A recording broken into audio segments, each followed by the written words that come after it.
Qualifying fell victim to rain on Saturday, so Friday practice set the starting lineup. Here's the Geico starting grid. Carl Edwards, nearly a winner here in '09, and Martin Truex, fifth here in '06. Marcus Ambrose, fourth in '09, and Joey Logano, top fives in 3 of the last 5 races of the season. Matt Kenseth's the most recent Talladega winner, there with Ryan Newman. Denny Hamlin in his return from the injury at California, and 2-time big winner Jimmy Johnson. Jeff Gordon, his 12 restrictor plate wins, leads everyone in the field. And Casey Kane, a 3-time runner-up here. Brad Keselowski and Dale Earnhardt Jr., 2 wins here for Brad, 5 for Junior. Kyle Busch, the 2008 winner, and Michael Waltrip, a 4-time restrictor plate winner. Trevor Bayne, the Daytona winner in 2011, and Paul Menard, runner-up here in '08. Greg Biffle and Eric Almirola, both riding top 10 streaks. David Ragan and Clint Boyer, who both won on the big tracks. Ricky Stenhouse, Casey Mears.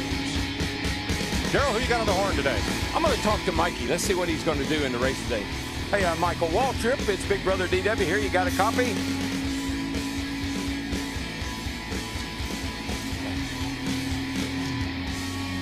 So we'll get back to him. We're gonna talk to him in a little bit here. We're going to talk to him throughout the race, as a matter of fact. Right now, he's probably pretty busy getting all of his last-minute instructions. We'll dial up Carl Edwards, our pole setter, and see what he's got to offer.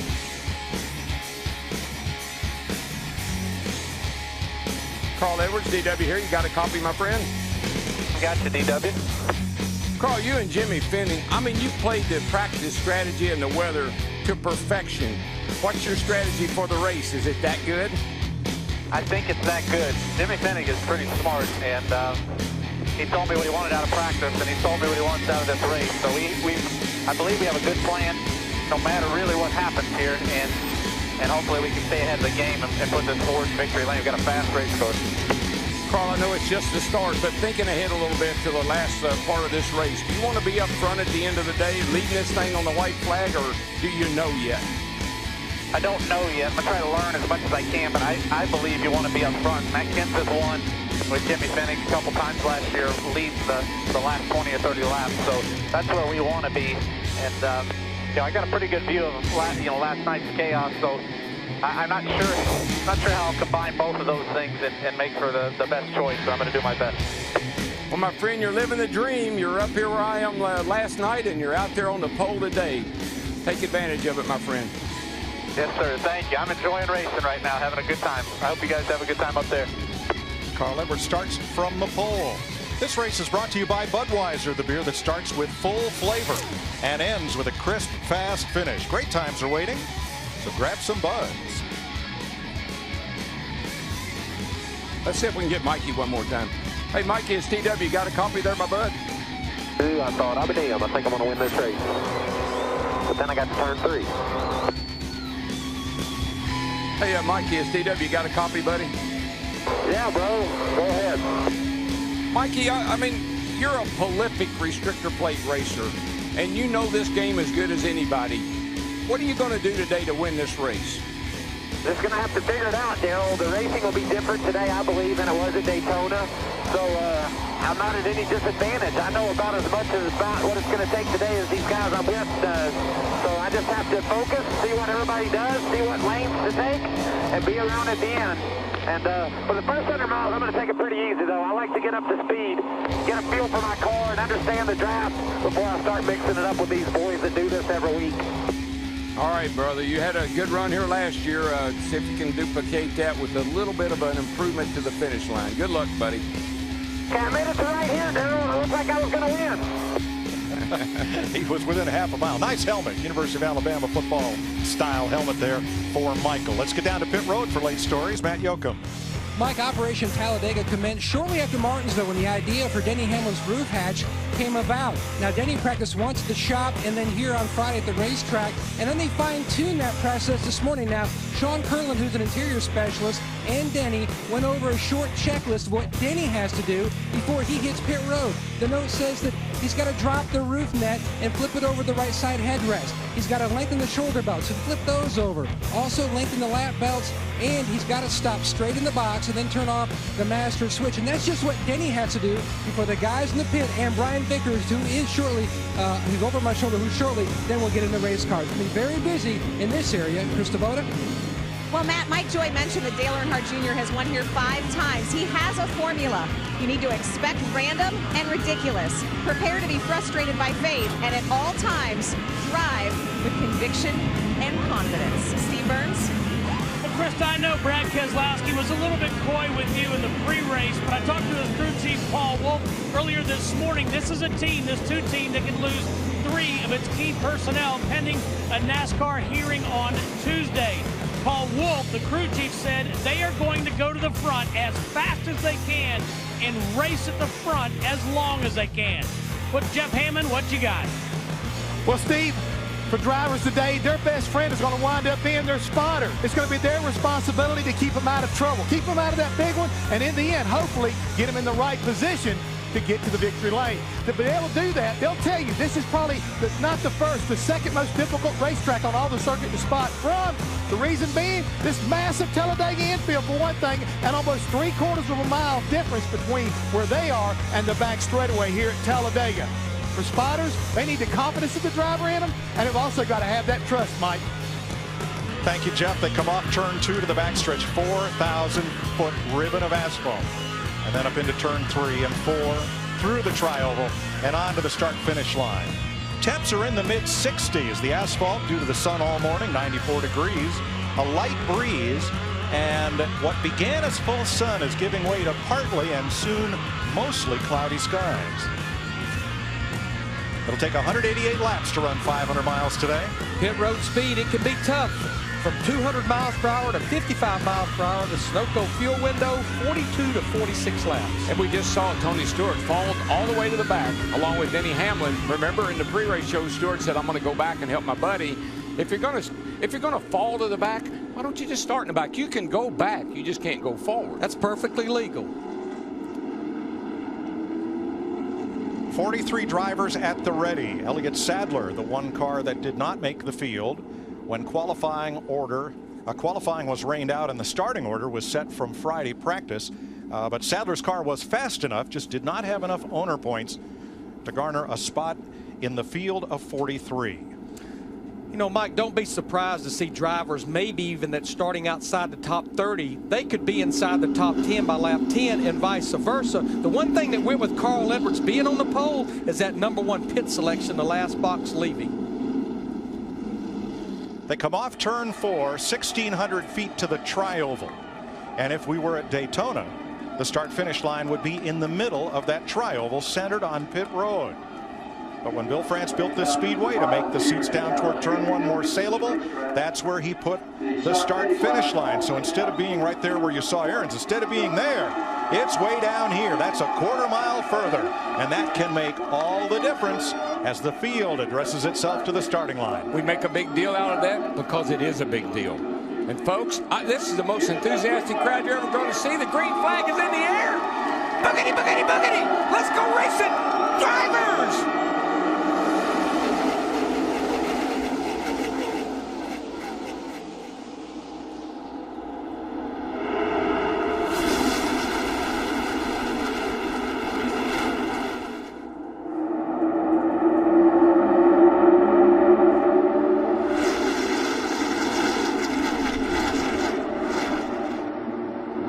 It'll take nearly a full lap for the field to come to 195 miles an hour.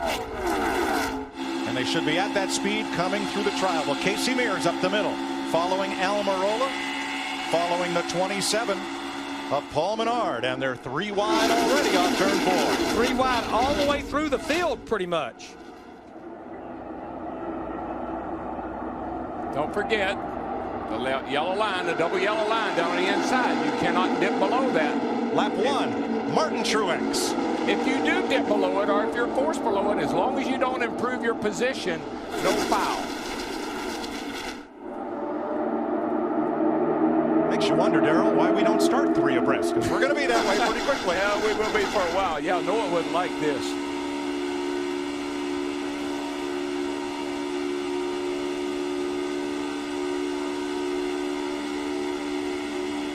You just don't know what driver's strategy is here, Mike.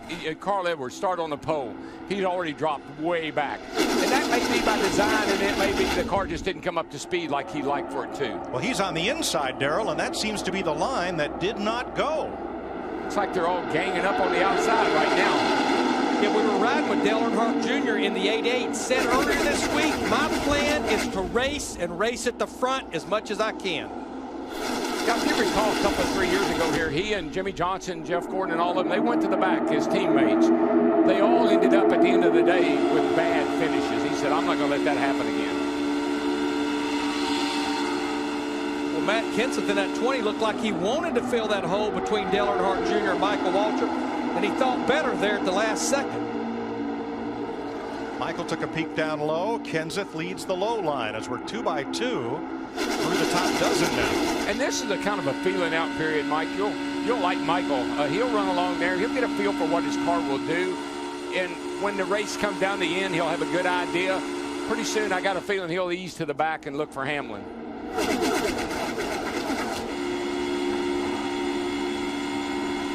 Looking back at Aric Almirola, could he be today's first-time winner at a track that tends to favor such a thing? 3 consecutive top 10 finishes the last 3 races here in 2013, but this is the second race with this Gen 6 car with this aero package.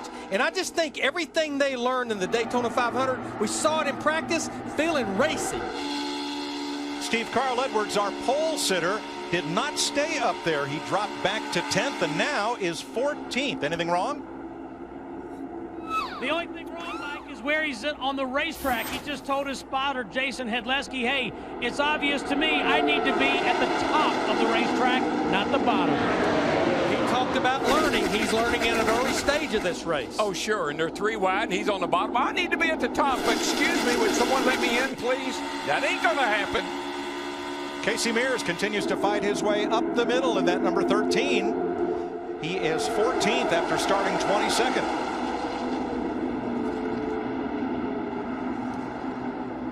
The one thing that has been constant from Daytona, and I'm seeing it again today, is that gap. That little gap that these cars seem to have between it and the car in front of it. There's a lot of air, a lot of turbulent air that comes off of the back of these cars because of that little spoiler. A lot more air is hitting the car behind it. I think it keeps that car in the back from pushing all the way up to the bumper. Darrell, that last shot, that put in perspective 33 degrees of banking in these corners. Oh, yeah. It flips you right up, and trust me, there are a lot of G-forces. Our Feeding America in-car camera gives you the sense of the banking due to its gyroscopic mount. It stays vertical as the car is tilted 33 degrees in the banking and then slams down onto that flat back straightaway. Yeah, it's one of the best views I think we've ever had for the fans at home. For finally they can get a feel for what it's like to get into these 33-degree banks. You just see that right there. I mean, that's half turned over right there. Darrell, I like what I'm seeing from Casey Mears. He fought his way up to 8th spot there and found his way to the bottom lane there in the Geico car. Well, just remember, if you go back to the fall race, Casey Mears was the driver pushing Michael Waltrip through 3 and 4 when that big wreck happened. He was going to finish second or win this race. Lap 6, and for the first time in this race, someone besides Martin Truex leads a lap. Matt Kenseth is the front runner at Talladega, 6 laps in.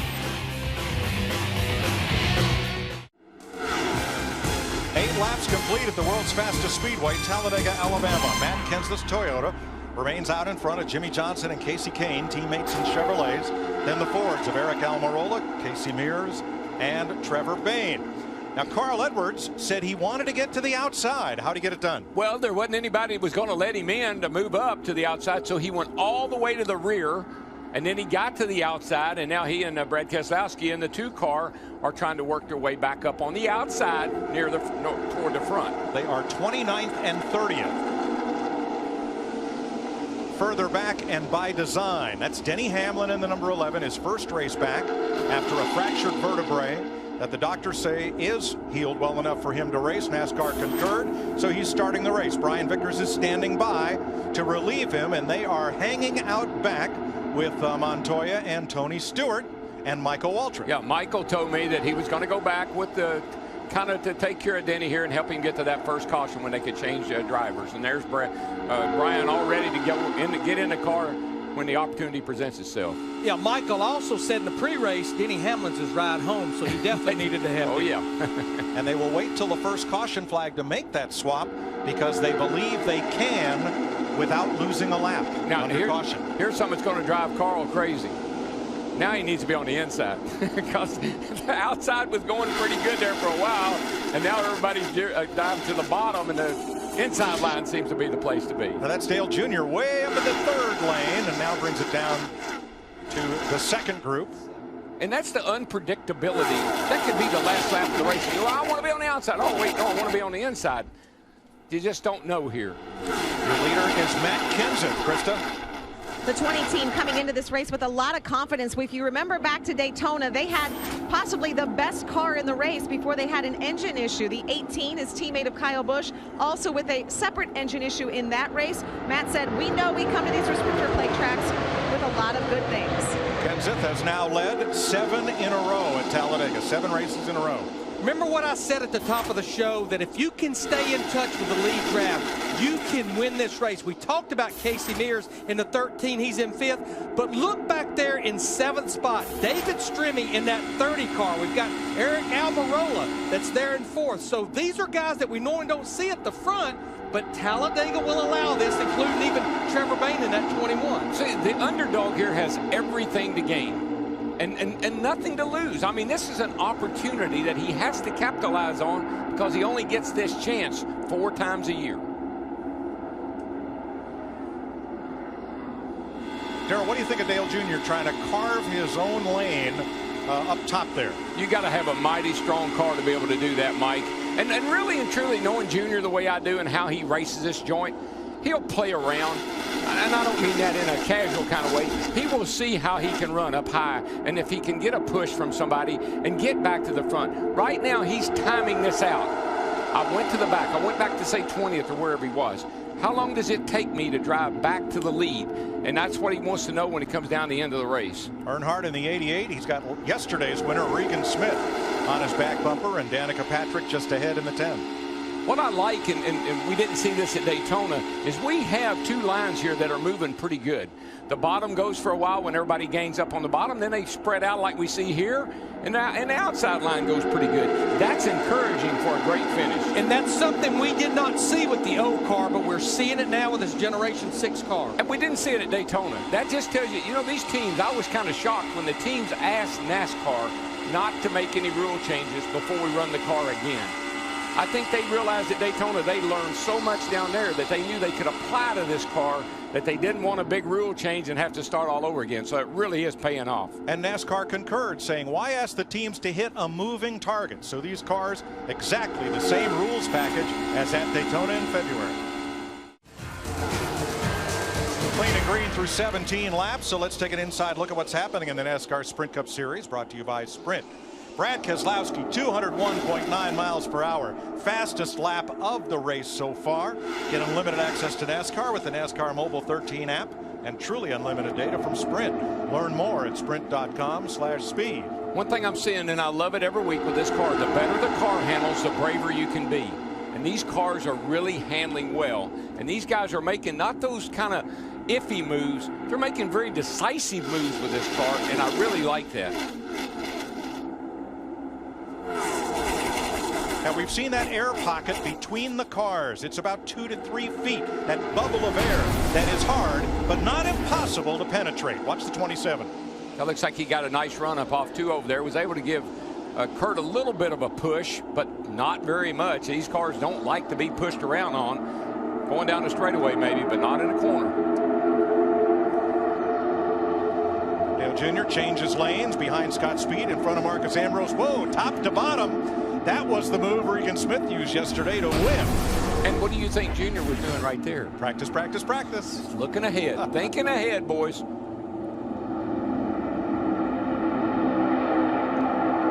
See, see that second car on the outside line. That's David Rudeman up there in that 83 car, and right behind him, J.J. Yaley in the 36 got a top 10 finish in the Daytona 500. The draft is an equalizer. Everybody's car here is pretty equal, and this track is an equalizer. That's why you can see these guys run up front like this where they can't do it very many other places. Second generation racer J.J. Yaley is the biggest mover in this field, running 10th after starting 43rd. The 87 car, Joe Nemechek there, the black car on the bottom of your screen, he fell out of the draft right from the get-go, and in 20 laps, he got lapped. He's about 2 seconds a lap off the pace when you're running alone versus this big pack of drivers. Larry, we're about halfway through a fuel run.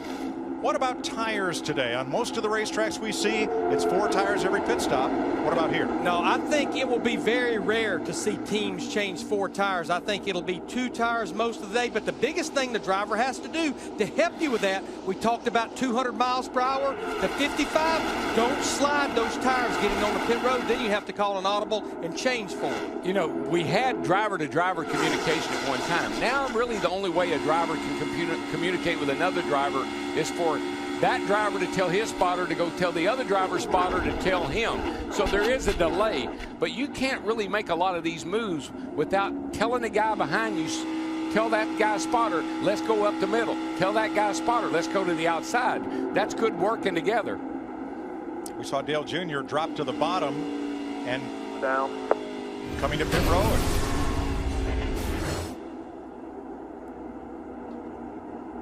Unscheduled stop, just 21 laps into this race for one of the big favorites here, Dale Earnhardt Jr. And here's why. Yeah, he got some contact right there. You see some of the nose come off of the Burger King car right there and damage to that left rear. Krista. Yeah, Dale Earnhardt Jr. listening to his spotter, TJ Majors, his crew chief, Steve Letarte. They're trying to clear some debris. You see him working there on the back left fender. That's where the issue is right now. Trying to get yeah, they're not getting it clear right now. There's definitely issues on the 88. Earnhardt will go a lap down after contact with Travis Kvapil. But I like what they did. They didn't stay out there and wait and see if something was going to happen. They brought that car to pit road. They'll get that lap back eventually. Yeah, a lot of ways here to get that lap back. Kvapil has also pitted and comes back on track, losing 1 lap. So 23 laps in, Matt Kenseth and Jimmy Johnson out front. And trouble in turn 1.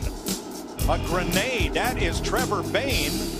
Huge amount of smoke from Bayne's car, and that puts us under caution. Yeah, he's up in smoke, and there's a huge trail of oil all through 1 and 2 down there. Transmission flew up here, Donnie. We need a transmission. It's not the engine, it's the tranny. Well, you heard it from the driver, Trevor Bayne. He thinks it's transmission. The transmission. But we see smoke out the tailpipe. That's usually indicative of a major engine problem. Yeah, but the driver's pretty well got a grasp of what he thinks it is. It's probably a vibration, and he probably knew it, something in the drivetrain. Well, Jamie McMurray in that 1 had a windshield full of smoke. But Larry, there's a great example of what I'm talking about. See the air coming up the back? See the smoke up the back of the car? That's that air that's blowing on the car behind him, keeping him from being able to get up to the bumper. Check up, go to the top, go to the top, go all the way to the top. Danica Patrick, you see, All clear. the same thing went on her windshield that went on our roof cam.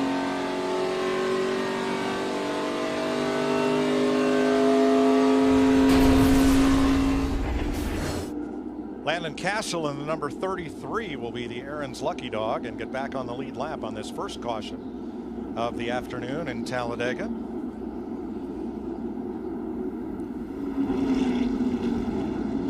As Trevor Bayne coasts around without power. There's Castle. You don't need credit. All you need is Aaron's. Yeah, Landon Castle in the 33 had just gone a lap down. Dale Jr. is back on the track, and now we're going to see what these guys practiced yesterday, the driver swap. Now the roof hatch that was shown to us earlier. That's nothing new. It's been in NASCAR for 10 or so years. It is optional. However, the teams usually choose not to install that in the roof of the car. But here it's going to come in quite handy. Yeah, it was designed so if a guy gets pinned up against the wall with the left side of the car, he could pop that hatch and get out of the car without being trapped in there. That was the original thought in the design of it. So here's what's fresh off the wire, brought to you by KFC. Denny Hamlin's going to come in and give way to Brian Vickers. Matt? Mike, we gave you before the drop of the green the checklist for Denny Hamlin. Darian Grubb just reread that checklist to Denny Hamlin, and Denny copied that. Yes, indeed, he is starting to go through that checklist of dropping down the roof net and flipping that over the headrest and the other areas as far as loosening the belts. Brian Vickers, he's holding station here behind the wall, ready to go over, and he told me that running the sports cars over the past couple years really helps him with this driver exchange, because that's common practice in that discipline. The guys on the wall waiting for Denny to come down pit road. At this juncture, it's closed. Couldn't have been better timing. It's perfect timing for Denny Hamlin 11 car right here at 23 laps. But I think pit road being closed, a big break for Denny Hamlin in the 11, because it just gives them a little more time to prep to make this change. And the reason it was closed was Trevor Bayne came to a halt right at the pit road entrance, was partially blocked. I think that caution was I know that caution was a big break for Dale Earnhardt Jr. in the 88, because he went a lap down, but where he was going to come out, he was going to be by himself, and if they'd have stayed green, he'd have went 2 laps down. 24 laps complete. We're under caution. Working lap 25. Here's today's Ford EcoBoost track facts. Talladega is the longest active track in NASCAR at 2.66 miles. Daytona is 2.5. 21 last lap passes for the win. That's the most of any NASCAR track. Matt Kenseth won here last fall, the last time a Ford Fusion reached victory lane at Talladega. You see the outline of this place. Talladega Boulevard and the cross street there in the infield are part of what was built as a World War II pilot training base here in central Alabama. The land all sat fallow until the late 1960s, when Bill France Sr. was given the right to build this super speedway on state-owned land. You wouldn't know it, but when you go over there on Saturday night, down the boulevard, as they say, that's very entertaining over there. I know what else will be very entertaining. We're probably going to have about 38 or 39 drivers on pit road at one time. Remember, a lot of them probably just changing 2 tires. It's going to be like rush hour on Park Avenue. Dale Jr. comes out of the pits 1 lap down, along with Joe Nemechek and Travis Kvapil. Pit road is open.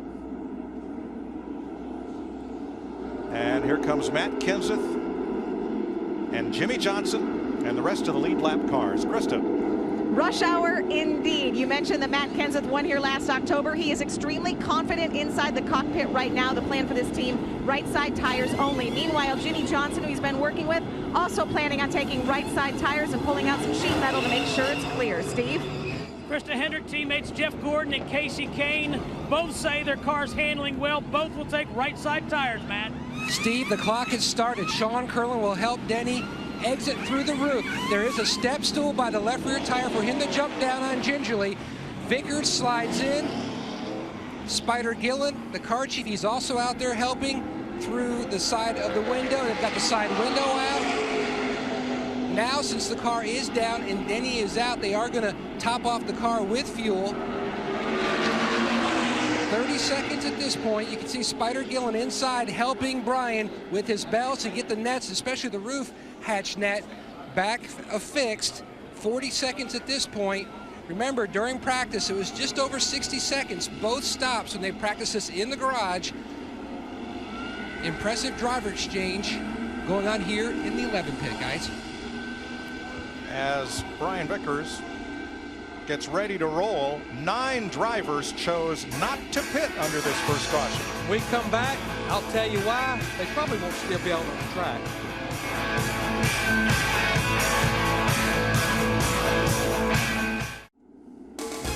You see dark clouds moving over the track from our aerial coverage provided by Goodyear. Everything we learn making tires that face the grueling demands of NASCAR inspire what we roll into yours. Goodyear, official tire of NASCAR. Throughout this Aaron's Dream Weekend at Talladega, Aaron's has partnered with the Community Food Bank of Central Alabama to help the hungry by hosting a food drive here at the Speedway. Aaron's associates and volunteers collecting non-perishable food items at the Aaron's display, proudly driving an end to hunger in Alabama. 27 laps complete under the first caution of the day for Trevor Bayne. Denny Hamlin has climbed out of the car. He is atop the pit box in the number 11 pit, and shortly will be joining Chris Myers in the Hollywood Hotel. Let's go to the garage. Jeff Hammond.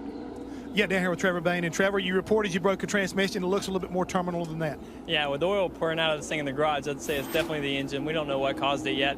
The thing was really fast. We fell back to 30th at the start and drove back up to 5th, and I was just trying to figure out what lanes were going to work, because it's a lot different than Daytona where everybody just rode in the top. It seems like there's 2 or 3 lanes that you can work in, so it was going to be a fun race and exciting. We got a fast forward quick lane car here, but you know, it kind of stinks for our team. It's kind of been our luck this weekend, and I guess we brush it off and take this car back to Daytona. We were lucky enough to crash it with all the oil pouring underneath it. Felt bad for Jamie McMurray. Looked like he was in a smoke bomb back there, but man, I just hate it for our team. We got a strong race car, and unfortunately it's in the garage early here.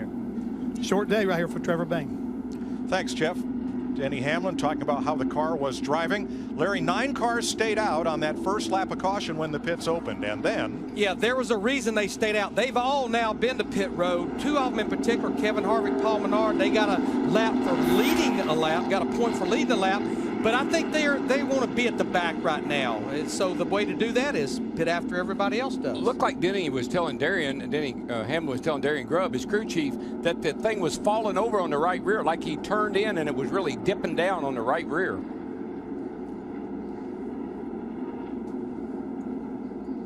Battery switch on, steering wheel on orange mark.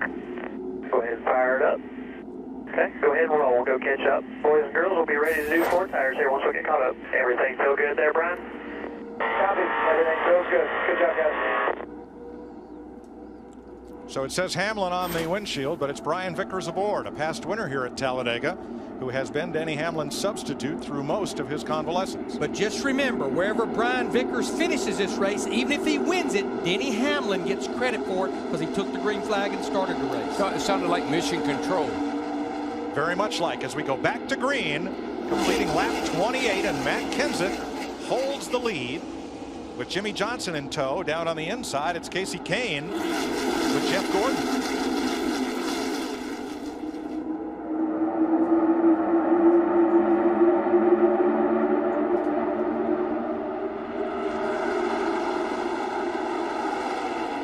You see the 20 car, Matt Kenseth gets that huge jump on everybody. But, man, that usually means you're a setting duck out there by the time I get up to speed going down the back. But he got some help, and that little 20 car, Matt Kenseth, is pretty fast, Larry. Well, Krista did the report on him earlier. Remember, he led almost half of the Daytona 500 for that 20 car till he had those engine issues. But watch what happens to Kenseth when you get too far out in front of the pack. Here comes the other lane. We're going to draft on by him, at least for a while.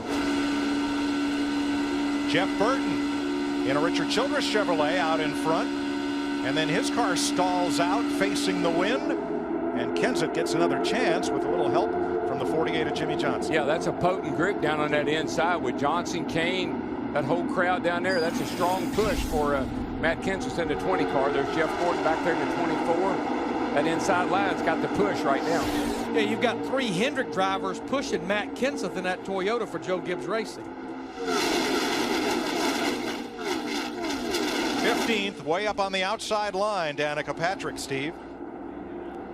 And Mike, the only issue she has right now, she's concerned that the race car is a little bit light in the back, but she says otherwise it's handling well. They took 4 tires and made an air pressure adjustment on that 10 car. And I know what she's talking about. I saw the car just go through here. The trial was very difficult to drive on these cars. The back end gets real light. I saw her car get a little bit squirrely coming through the tri-oval here with whomever that is right behind her there, tucked up under the 2-car. Keselowski got the car a little loose. Darrell, you have said the tri-oval is the toughest part of this racetrack. Larry, you're running 195 mile an hour with a lot less banking, and you got to go around that turn, and so it gets real light coming through there, particularly when people are pushing. February Daytona, Patrick was 15th, was 3rd, with 1 lap to go, trying to become only the 2nd woman ever to finish a premier NASCAR race in the top 5. She got a top 10, but not the top 5 she hoped for. Across the line to complete lap 31. Time for a Sunday NASCAR on Fox Superspeedway. Crank them up.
Completing 33 of 188 laps. Matt Kenseth out front in a Joe Gibbs Toyota that likes to lead.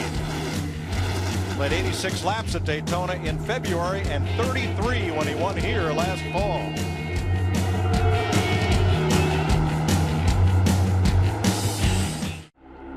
36 laps in here at Talladega. Time for an AT&T race break brought to you by the nation's fastest 4G LTE network, AT&T Rethink Possible. Chris Myers trackside here. Matt Kenseth picking up where he left off to start the season at the Daytona 500 when he dominated that race. But remember, a blown engine in the last 120 miles took him away, or took him out of the possibility of victory there, a two-time winner so far this season. Dale Earnhardt Jr., one of the favorites, had some contact earlier with Travis Quappleson Jr. in the 88 National Guard car. A lap down currently. All three Richard Childress drivers have led a lap today, and that has not been the story for much of the year.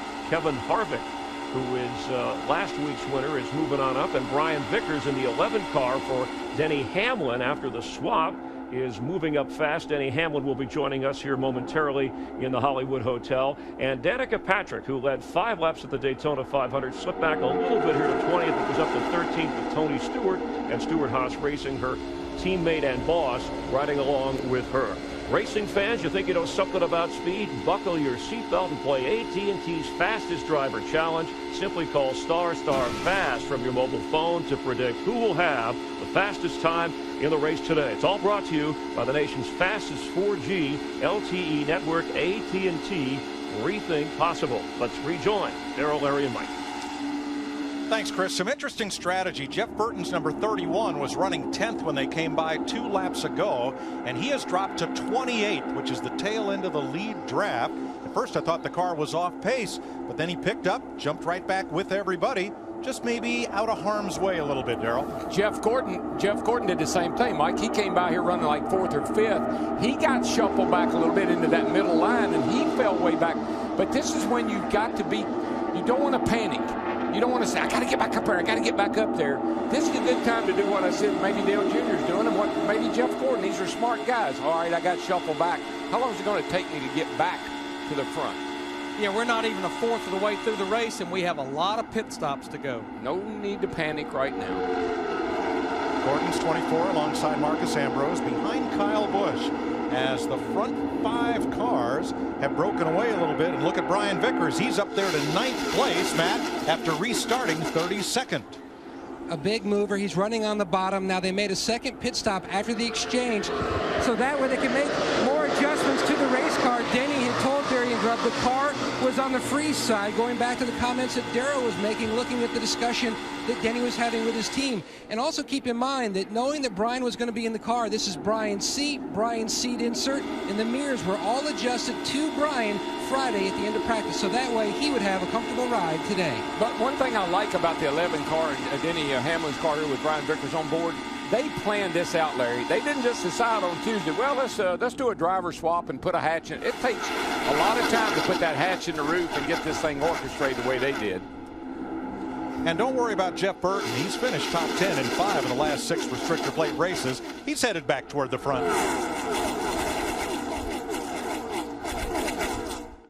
Crash in turn 1. Huge crash, unbelievable crash. Kyle Busch got into the back of Casey Kane. Kane got turned into the wall as Busch tried to change lanes. And a lot of cars are really torn up. Yes, some heavy hits. It's the big one. Yeah, that started happening before it got to the start-finish line. 42 laps in, and we're going to start from our Goodyear aerial view as you see cars coming by with lots of damage. You're going to see Kyle Busch and Casey Kane. They're up near the front right here. Kyle on the outside. Kyle's Kane on the in outside. The middle. Kane in the middle. Kane comes up, and Kyle goes down. I think it's more like Kyle went down and Kane went up. They make a little light contact right here when Kyle looks like he's getting a push from Marcus Ambrose. Starts to move to the outside and catches the back of the 5 car Kane and sends him around.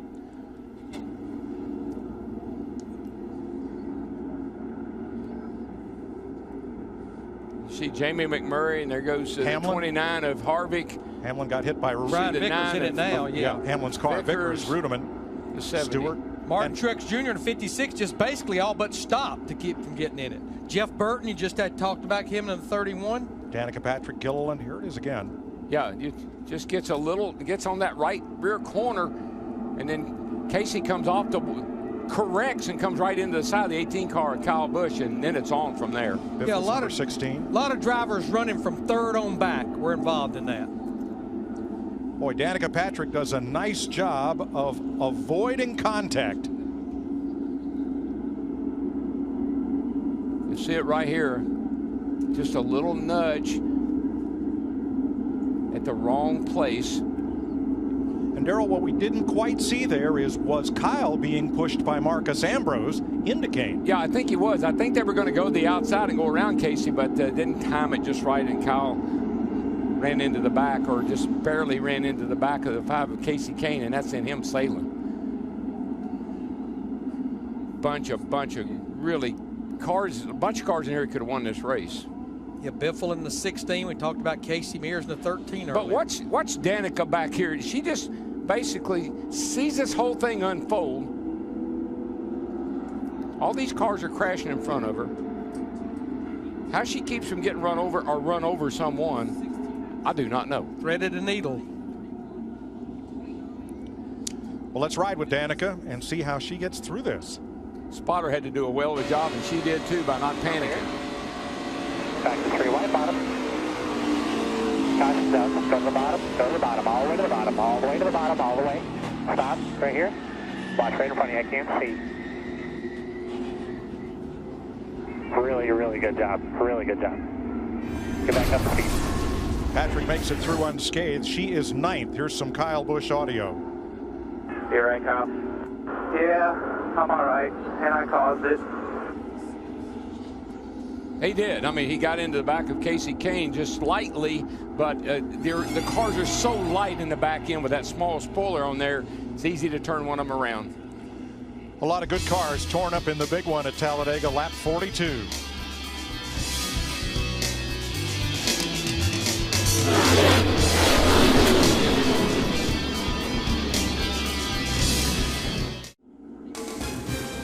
We're under caution for the 2nd time at Talladega. Kyle Busch getting into the back of Casey Kane. Denny Hamlin going to check out the damage on his car, which was then driven by Brian Vickers and is now in the garage. Here's another look at it. Watch the 18, the M&M's car, right up behind Kane. No contact from Ambrose.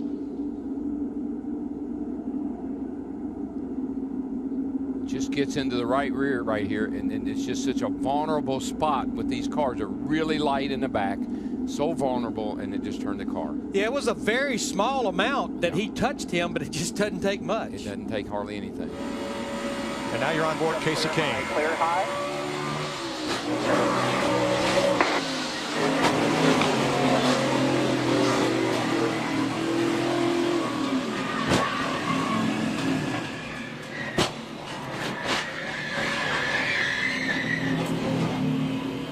You saw the 13 at Casey Mears several times. Here's his onboard.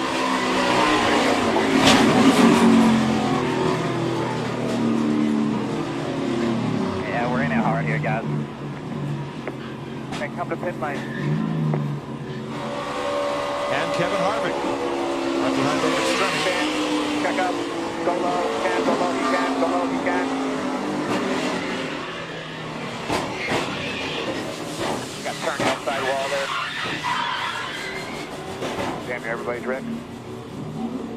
Well, not everybody, but almost everybody. These are the cars that were involved or had some damage. 13 of them in this lap 43 pileup at Talladega.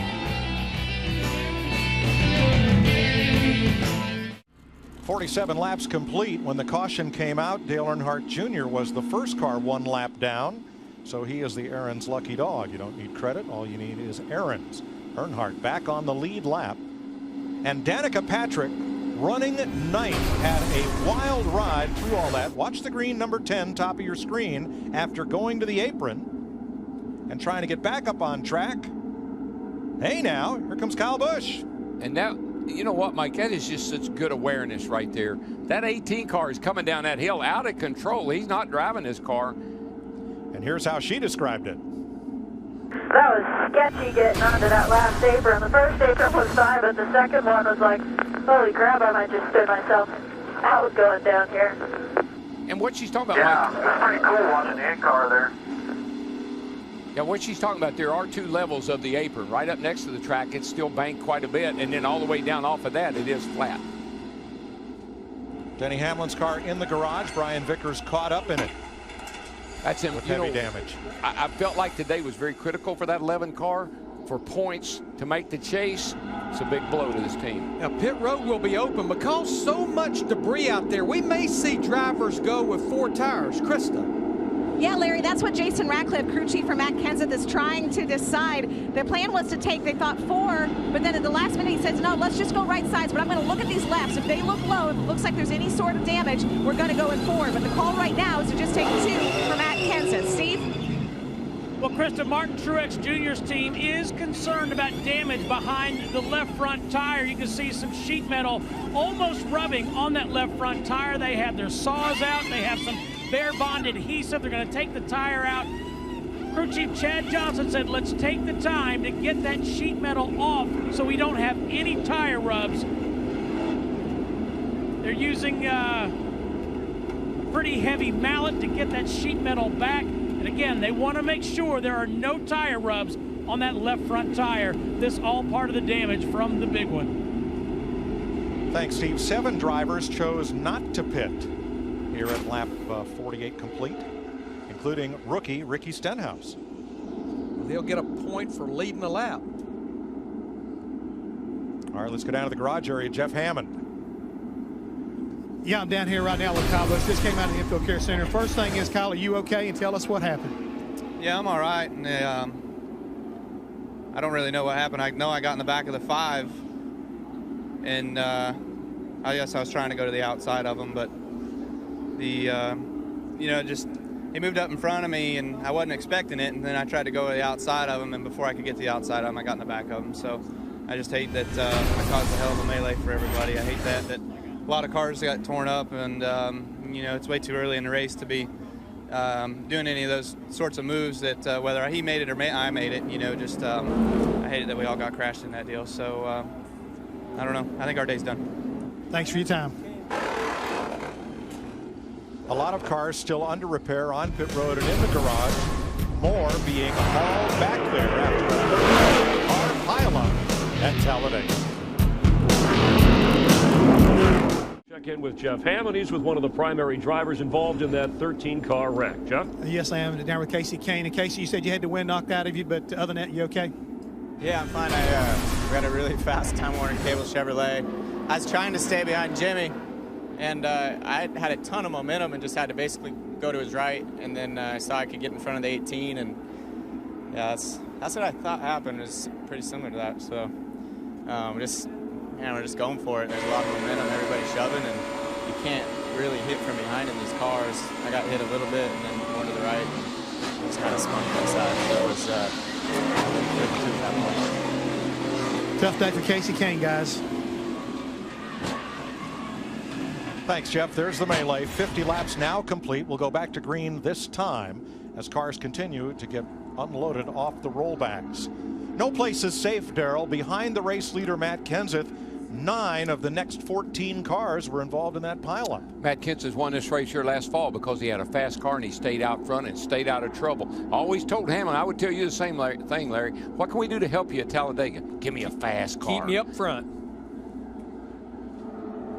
There's a look back through the top 10 as we get ready to restart with 51 laps complete. Matt Kenseth, who's led nearly 1/3 of the laps in the last 8 Daytona and Talladega races combined.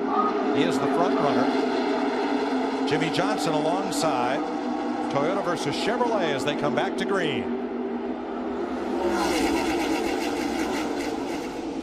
Boy, Matt Kenseth in that 20 slid right up in front of Jimmy Johnson in that 48 before they even got to turn 1. Yeah, they were working really well together just before that caution came out, Larry. The 48 of Jimmy Johnson have been given the 20 of Matt Kenseth a nice shove. They've been working well together. That inside line, Regan Smith in the 51, Joey Logano in the 22. That close finish yesterday in the Nationwide Series race with those 2 drivers, Regan Smith going to victory lane. If you're going to be in this race, if you're going to be a player in this race, if you have any ambition whatsoever of winning this race, you got to put that wreck out of your mind and go right back to doing what you were doing. You can't let that affect what you're going to do the rest of the day. It's way too early. And that shot from pit road showed big gray clouds looming to the west. The late afternoon forecast, 60% for rain. We'll ignore all that for now as they run through the stay dry down in turn 1 and get right back at it. And it doesn't matter how many times your spotter, how many times your crew chief, how many times somebody says, don't push the car in front of you. They're a little light through the trial. Well, you can't, sometimes you just can't avoid it. Now, where's Clint Boyer headed? I'd say he's looking for maybe the 55 car. His teammate Michael Walker. I'd say that's exactly what he's little doing. Brother back there. Remember, Clint Boyer was not much of a factor here until late in the race here last year, and I think that strategy pays off for him, and it's what he's going to probably try to do today.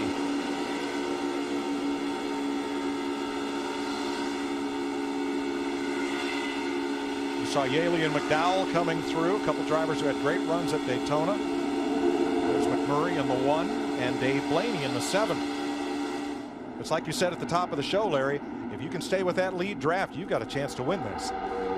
That's the whole key, but I do definitely agree with Darrell. The safest place is where Matt Kenseth in that 20 car is at right now. That's absolutely out front. Look at Danica Patrick in that 10 car on the inside. The green car, she has found her boyfriend, Ricky Stenhouse Jr. in the 17. They're back up in the top 10.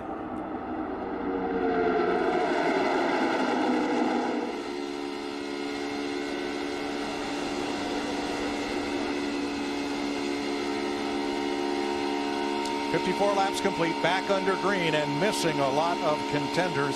Well, let's update the Hamlin Vickers number 11 with Matt. Mike, the co-drivers are back here in the garage area. Vickers sits patiently in the car. Denny is up front looking over the repair work. They've already taken sawzalls and cut off just past the front wheel well openings, taking all the fender and nose section off. That's sitting outside the garage. Right now they're just trying to trim the replacement piece that all the teams have down here in the garage area just for this type of situation. They've got quick connect hose fittings on the radiator. They are close to getting this put back on. Then they'll take huge chunks of duct tape, also known as Bear Bond, to help seal this in place and get this 11 car back out as soon as possible. A lot of work going on in the garage. Here is a look at today's Toyota top performers with Matt Kenseth out in front, leading 45 of the 55 laps so far. Martin Truex in 12th and David Stremming 20th. It's just, some of these guys are just so comfortable driving in packs like this with cars all around them, the car wiggling. I know these cars, you can't see it from maybe our camera angles, but these cars are moving around.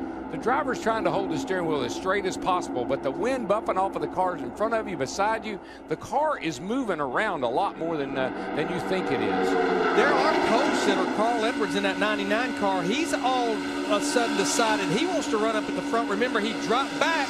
There he is up in the top 5. New leader Ryan Newman takes his Stewart-Haas Chevrolet to the front. He did it on the low side with Brad Keselowski and Carl Edwards and Kurt Busch, and they left Matt Kenseth on the high side. Now Edwards jumps up in front of him. And now Brad Keselowski jumps up in front of Carl, and then Ryan Newman jumps up in front of all of them. A whole lot of jumping going on here. Yeah, the only top 5 finish for Stewart-Haas Racing so far in 2013 was Ryan Newman, 5th in the Daytona 500. Little 39 car is strong, I'll tell you that. Now, when he took the lead, he took it rather with a lot of authority. Kurt Busch now leads the inside lane with that blue Ford of Eric Almirola and the yellow Chevrolet of Paul Menard. And you saw about a 2-mile-an-hour difference between the two lines there.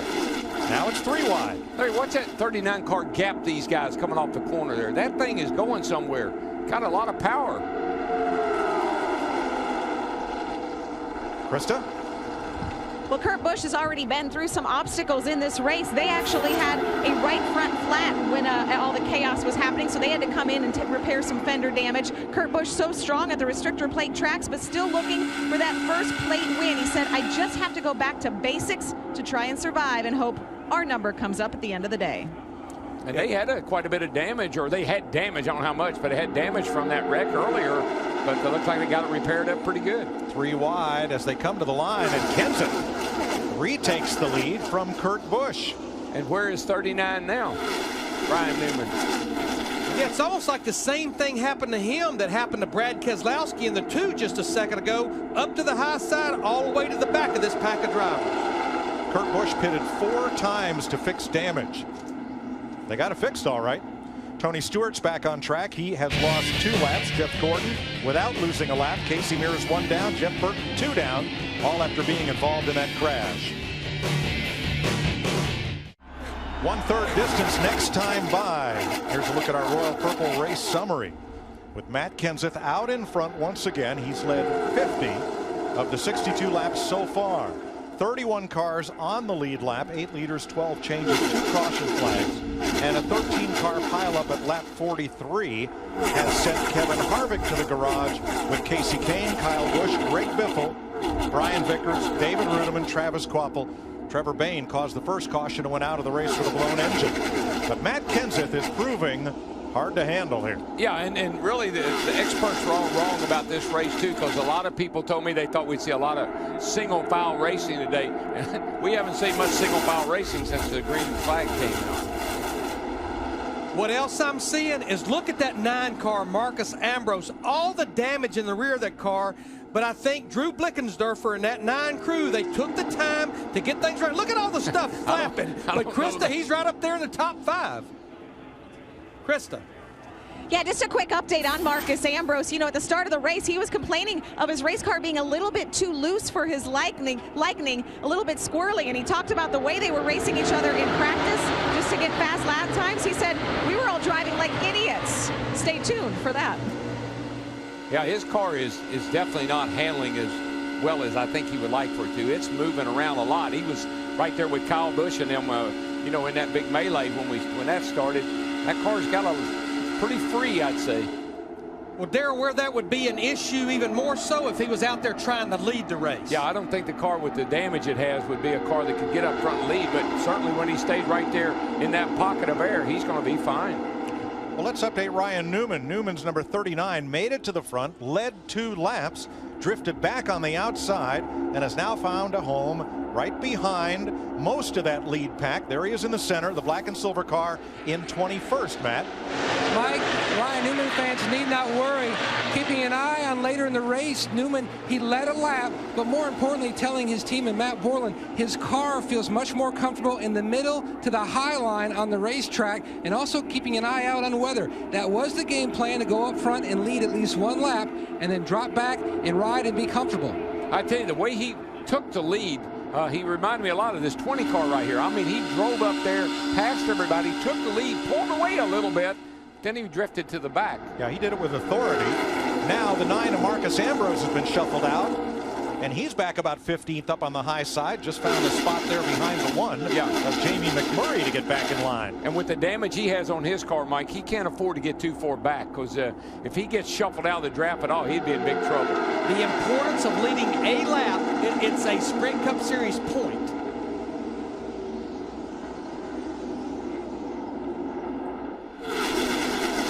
Let's get an update on Ambrose from Steve.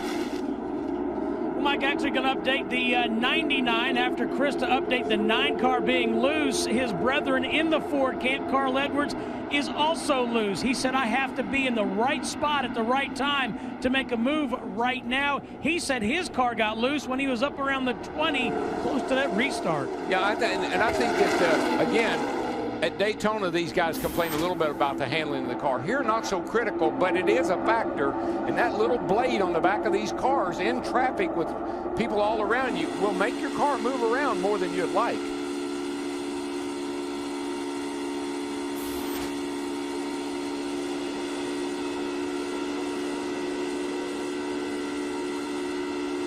For more on aerodynamics and handling, let's join Jeff Hammond at the Ford touchscreen.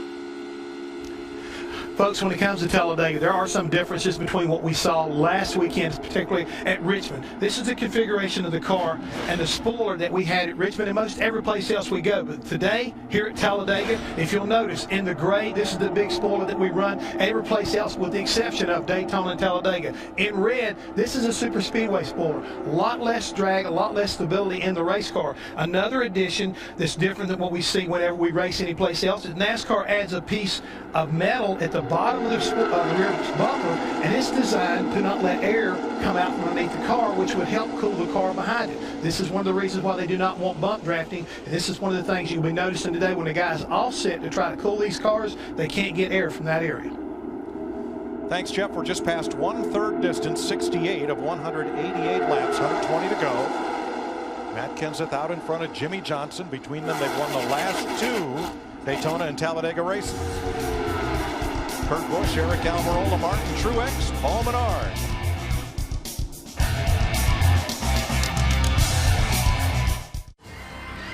"72 laps, Matt Kenseth the leader." Let's take an inside look at what's happening in the Sprint Cup Series. Brought to you by Sprint. Matt Kenseth has led the most laps today.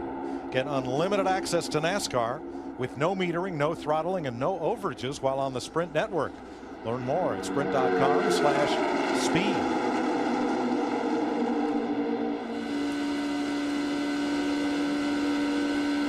198 miles an hour for Jimmy Johnson into the corner. Watching from our Feeding America cam. Wow. That's a roller coaster ride, Darrell. And that's exactly how it feels. And with that banking, not only does it feel the car go up on its side like that, that's what it looks like on camera, you get a lot of downforce. You sink down in that seat when you're in the corner. Then when you come off the corner and the thing levels up, you kind of pop up in the seat a little bit. Right here, you're full compressed. You're in that 33 degrees of bank at 200 miles an hour, and trust me, it's pulling down on your body. Larry, another thing that shot shows are ominous, heavy, dark clouds coming from the west. Yeah, and we've got green flag pit stops that'll be coming up here in about 20 laps, and we're roughly now about 20 laps away from halfway. I think that's another reason these guys are racing so hard up near the front in a big pack.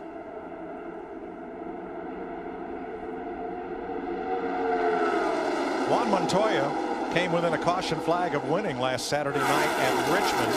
His car, a different paint scheme. It's white this week. There's the 42 of Montoya. Let's check in on him with Steve.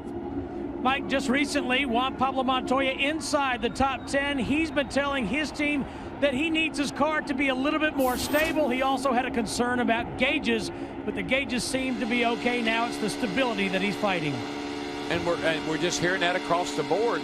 These guys that are back in the pack in traffic, their cars seem to be a little unstable. We saw how sensitive these cars are when Casey Kane got turned around by Kyle Busch.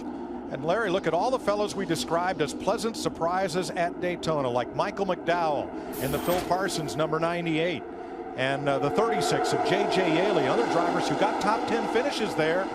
Same song, second verse. And the aero package here is the equalizer. Go back to what we said at the top of the show. Stay in touch with the lead draft. You can be a contender in the closing laps of this race. The secret for all these teams is you can buy a car from another team, that a Daytona Talladega. You can buy an engine for Daytona and Talladega that is the same engine that's in the other, in the good cars like the 20 or the 48. Those are two things that you can do at Daytona and Talladega that you really can't get away with anywhere else. Add Dave Blaney, David Ragan, David Gilliland to that mix. They're all right in one big pack, along with Josh Wise. Ragan in the 34. He's a former Daytona winner. Won the July race a couple of years back. I just think it's a comfort zone for guys that don't have anything to lose. They can just go out there and they can drive like they normally drive. They don't worry about getting in a wreck. They don't worry about points. They just worry about one thing, making money. When I look at David Ragan in the 34 and Josh Weiss there in the 35 and David Gilliland in the 38, teammates, they wrecked together early in the Daytona 500. They dodged that one a while ago, though. From the fastest to the oldest superspeedway, NASCAR on Fox next Saturday night, Darlington, South Carolina, Mother's Day weekend, Southern 500.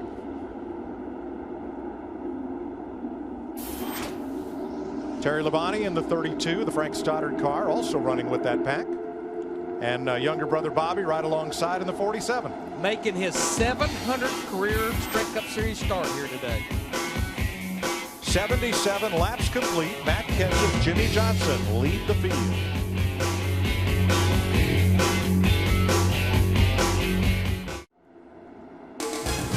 Turns 3 and 4 in deep cloud cover, sun in 1 and 2. You'll see from our aerial coverage provided by Goodyear. Everything we learned making tires that face the grueling demands of NASCAR inspires what we roll into yours. Goodyear, official tire of NASCAR. Only blue skies right over the racetrack, and you know why, Mike? Oh, it's the vortex. You got it, brother. 81 laps complete. And Joey Logano looking for somewhere to go. And that number 22 Ford. Here's Matt. Mike almost won the nationwide race on Saturday, and Joey Logano now has moved up to the high side. He's been fighting a very loose race car most of the event. In fact, the last report he had, it was almost like a four-wheel drift. That's why he's moved from the bottom to the middle lane. Pulls up behind Martin Truex, who had some crash damage, and Regan Smith, yesterday's winner, on the inside. See, all the drivers have said before this race started, the handling is not an issue at Talladega. Daytona, yeah, that's a big deal, but Talladega, that isn't a big deal. I disagree, and I think they're learning real quick. With this car and this aero package, these things are a handful. Dale Jr., 21st right now, has been toward the back end of this lead draft. 31 lead lap cars. But it was the last caution that he got the free pass and back on the lead lap because he had to pit earlier before a caution came out with a problem with the left rear tire. Scott Speed alongside in 20th, former Formula One driver, and on point. Matt Kenseth, Jimmy Johnson, Kurt Busch, Eric Almirola, and Paul Menard have stayed single file for the last 8 or 10 laps here. Everybody positioning for the next round of green flag pit stops. That could be exciting here, trying to get on pit road. 105 laps to go, weather permitting, darkening skies to the west as they run near 200 miles an hour on the world's fastest speedway. It's been 40 laps, 100 miles since the last round of pit stops. The lead group now 7, 8 cars strong. When the leader pits, will they all come together? Will they break into smaller packs?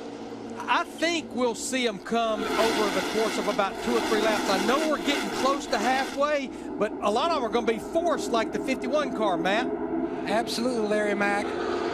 Regan Smith, they've already topped him up. Right behind him, the 1 car, Jamie McMurray. He's told Bono Mannion, make a huge adjustment. I can barely hang on to this 1 car. It is wrecking loose. Both the Ganassi cars pitting on the same lap. Montoya getting finished up, Steve.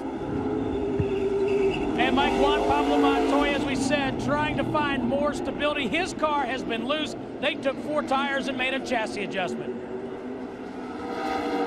Larry, I don't know the last time I've been there when I heard drivers complain about their cars being loose. It's so loose like these guys are all complaining about their car today. That means to me, you better put 4 tires on it every time you get a chance. Well, and the last time all of these drivers were on pit road under caution, the only 2 drivers that did not change 4 tires, 2 up front, Matt Kenseth and Jimmy Johnson. Well, when you're up front, it's like riding in an airplane. It's smooth as silk, man. But when you're back in the pack, it's like turbulence. It's like riding in an airplane that goes through turbulence when you're back in the pack.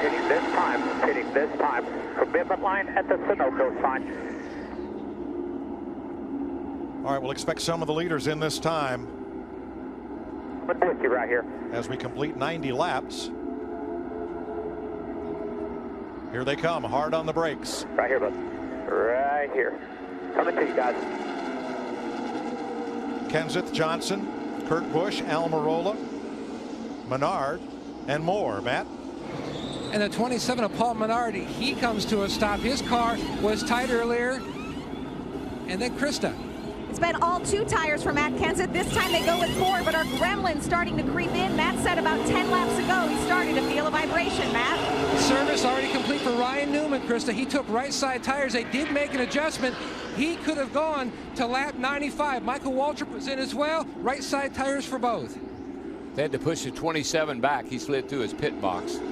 Kenseth leads them off pit road with Boyer, then Johnson, Earnhardt, Busch, and Truex. Here comes the next wave led by Brad Keselowski and the 2 with his teammate Joey Logano in the 22. New leader David Ragan. Matt? And Joey Logano was complaining earlier about his car just being totally on the free side, just a 4-wheel drift. They've topped him off with fuel. They are going to go 4 tires on the 22. Steve, what about his teammate? Well, Matt, to this point, Brad Keselowski's been content to run nose to tail with the lead pack. 4 tires and fuel for Keselowski. Meanwhile, you see the 99 to the right side of your screen. He's been saying his car has been loose, but they'll take just right side tires this time. Carl Edwards leads that group, including Stremme, Keselowski, Logano, and Gilliland off pit road. That leaves only 3 cars that have not pitted. Here is David Ragan, the race leader, with Josh Wise and Jeff Gordon. Let's check with Jeff Hammond. Mike, I'm down here at the NASCAR trailer. I wanted to show you. I found their radar screen. I want you to take a quick look. I know we just got through making pit stops, and this is what these teams are about to start basing their strategy off. We see a lot of broken showers all to the west of us as far as coming through Birmingham. This is where the Talladega Speedway is located. So at any moment, this could be the end of this race. I mean, I'm talking about the very next lap. We could see rain on the back straightaway or any part of this racetrack. So these teams are going to have to get their drivers to get up front, stay up front, and I mean fight to stay up front the way this weather's looking. Thanks, Jeff. Jeff Gordon in the 24 stayed out to lead a lap of this race with 96 to go.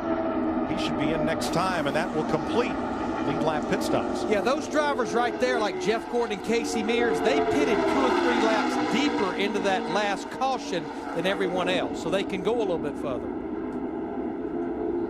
Once we reach lap 94, we have what would be an official race. NASCAR requires half the distance or greater be run in case of inclement weather. Certainly we're hopeful of going 188 laps today.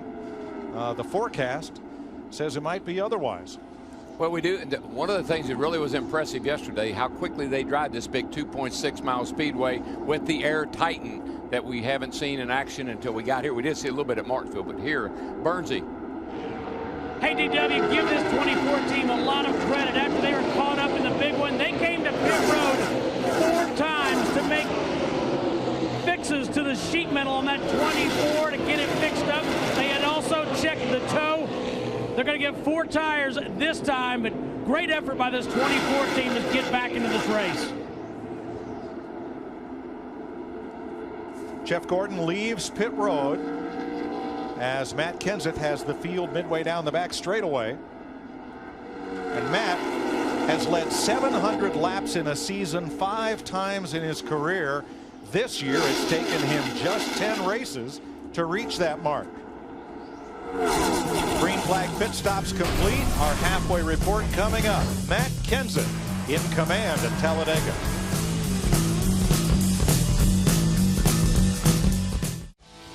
.91 laps to go, and time now for the AT&T mid-race report. Chris Myers, glad you're watching with us. Rain in the forecast for later in the day here at Talladega. The halfway leader even more critical. If the rain is shortened here, it is now official. NASCAR season lap leader Matt Kenseth dominating the first 200 miles plus. Under a cloud of penalties, NASCAR appealing on Wednesday, and a 13-driver wreck affecting Kyle Busch, Casey Kane, and Tony Stewart, among others. Darrell, who are you keeping an eye on? Well, I tell you, Dale Jr. was a lap down in 43rd. Got the lucky dog. He's back in the lead pack here, running 3rd right now. He's won this thing 5 times. I think he goes to victory circle for the first time in 8 years here at Talladega. Well, Darrell, here is why that may be just true, because right now he's saying the car a little bit edgy, but the key to their success is that they do not panic. He knows patience is a virtue at a place like Talladega. They are exactly where they want to be right now. Larry Mack? Chris took Jimmy Johnson, the 48 car. They did not finish a single restrictor plate race in 2012. He followed it up by winning the 2013 Daytona 500. But Matt, I know he's been back behind Matt Kenseth for all these laps. I think he's summing things up. Larry Mack, keep an eye on the 15 and Clint Boyer. He runs 5th. Now the 15 driver is impressive on every type of track layout, but especially here at Talladega. Now the car was both tight earlier and loose of late. Right side tire should help tighten him up, and now he's back down in the bottom where he won from just a couple years ago. Mike? Matt Kenseth has thoroughly dominated this race. I know only 3 times in the last 18 years has the halfway lap leader gone to victory lane at Talladega. But one of those 3 times, Chris, was Matt Kenseth here last October. And his Joe Gibbs Racing teammate Mike Denny Hamlin is with us, starting his first race since late March when his back was injured at California. Went the first 25 laps before Brian Vickers took over in the 11 car and then caught up in that wreck. First of all, Denny, thanks for stopping in here physically. People want to know mentally how you're feeling after getting back in the car.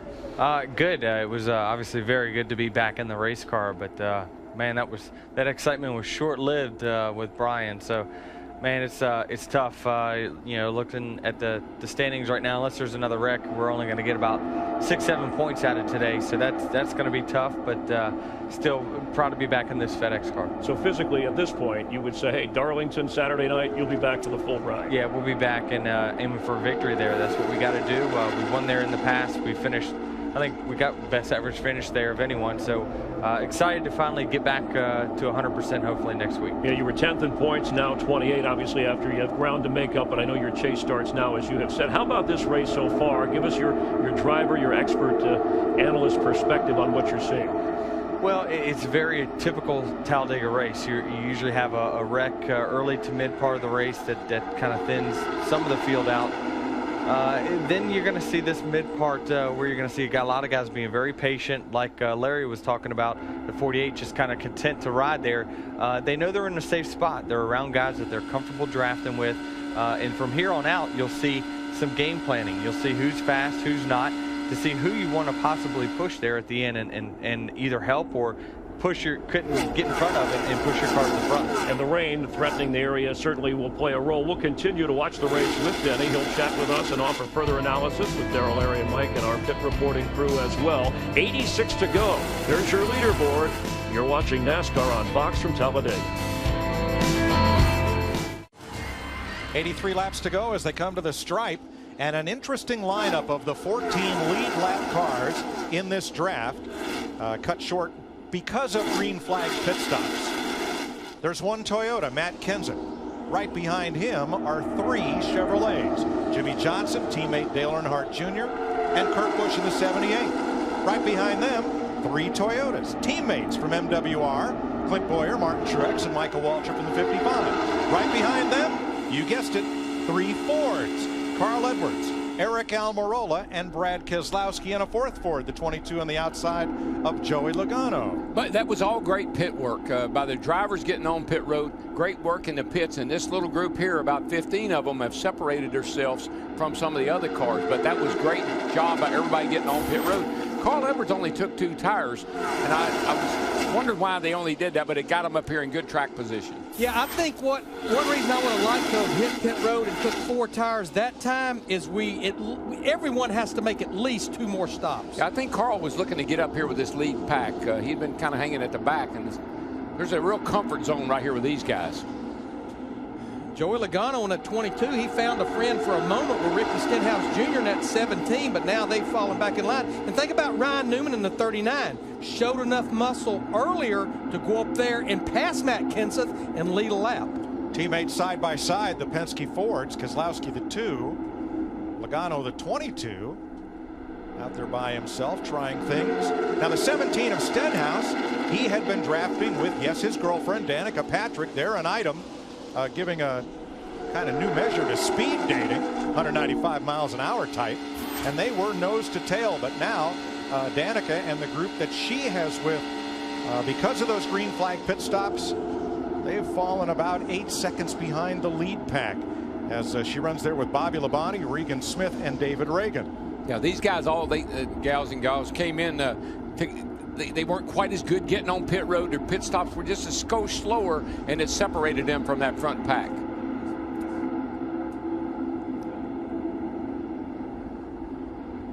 Add David Gilliland to that group of 5 that are running about 8 seconds off the lead.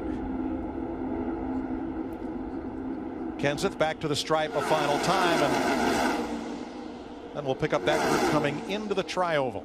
Hey, Denny, a lot of the drivers are complaining about their cars are loose and the cars are moving around. Did you notice anything while you were out there in the race? Mine was for sure, and I was in a little 4-car pack. So I tell you, these cars are edgier than what you would think, especially with this being a fairly new surface. But I really think that it has aged a lot more in this last year than we've seen in years past. So the cars, I was surprised, like you said. How many drivers have said their cars are loose or in 4-wheel drifts? They're really hard to hang on to. Yeah, I told my crew chief the exact same thing when I got out of the car. I said, man, for running just a little 4-car pack, my car's pretty loose. So it's something that the crew chiefs are going to have to work on all day. Yeah, didn't it look like you were telling him it was sinking down on the right rear? You were kind of using your hand and say it looked like you were turning to the right and it was dropping down on the right rear. Yeah, it would dig on the right front. It seemed like the right front tire would dig down. And it's something that really I was fighting late exit more than anything. And it's okay when the guys are running in a single file line like this. But I tell you, at the end of the race, when they're really going to have to maneuver and go 2 and 3 wide, that's where you're going to see the accidents from the guys losing control of their car. 79 laps to go. Matt Kenseth in command, and of the 13 drivers in the lead pack, except for Ricky Stenhouse, a rookie, they're all veterans. However, one of them, the driver in 7th place, is a part-timer now. Matt? Mike, very talkative on the radio is owner-driver Michael Waltrip in the 55 machine. He's been giving a lot of suggestions for his 2 teammates in front. He was telling his team to tell Martin Truex in the 56, I will go wherever he is, but they're all concerned about weather. I prefer they have a plan together than to split up. So if they can do something together, I'm going to follow the 56 wherever they go. And that makes perfectly good sense. I mean, here's Michael. I mean, the 55 car's up and the owner point's pretty good, but he would love to see Martin Truex in that Napa car win a race. That car has been so close on so many occasions. I know he'd love to see Martin win if he can't. 6 second-place finishes for Truex since the last time he went to victory lane in a Sprint Cup race. Matt Kenseth still out front, 77 to go. I think they looked up there. They saw those 3 Toyotas of Michael's cars. They said, those guys are working good together. Let's group up here on the outside, because that's a whole line of Fords coming up the outside. And they did, Darrell. They reorganized behind rookie Ricky Stenhouse. And look what happened. Yep. Jimmy Johnson bailed. And up top went Matt Kenseth. And now he's lost Johnson, and it's Johnson in the 17. And right in the midst of all that, Dale Earnhardt Jr., and what a roller coaster day the 88 has had. And so, Mike, why are they doing that? Because it's getting ready to rain. And we are past halfway. We are seeing what these guys have got right now. This is like a end of the race preview of what they got right now. Dale Jr. got a lap down, made it back, got a free pass, got back to the front. Sprinkles in the grandstand at start finish as the field comes by at 116 laps, 72 to go. Blue sky over turn 2 and turn 3. Sprinkles at the start finish line. That's how big this facility is. But I think finally Jimmy Johnson in that 48 car wanted to try something different. He saw those Ford drivers reorganizing on the outside. He left Matt Kenseth and now leading this race. Yeah, Larry, what he's doing now is what he intended to do at the end of the race. But he had to go, is pressed into going ahead and making that move. Down the back. There's Nobody knows how long this will go. That was Jimmy Johnson. Johnson, Stenhouse, Edwards. You're looking at the guy that won the Daytona 500, and he did it in very similar fashion. Dale Jr. sitting back there, ran second. I knew when I saw the 48 and 88 lined up that the 20 was probably in trouble. Krista, what are you saying? Well, yeah, and as you said, Daryl, they played the weather game. You know, Chad Knaus was letting Jimmy know exactly when the weather was coming. That was when they were going to make their move. Up on the spotter stand, they were starting to feel the drops first. So when Earl Barb and Jimmy Johnson's spotter said, "I feel it," that's when Jimmy Johnson went. Yeah, he feels it too. He feels the lead. Well, will that faucet stay turned off long enough to complete 70 more laps? We'll see as Jimmy Johnson leads at Talladega.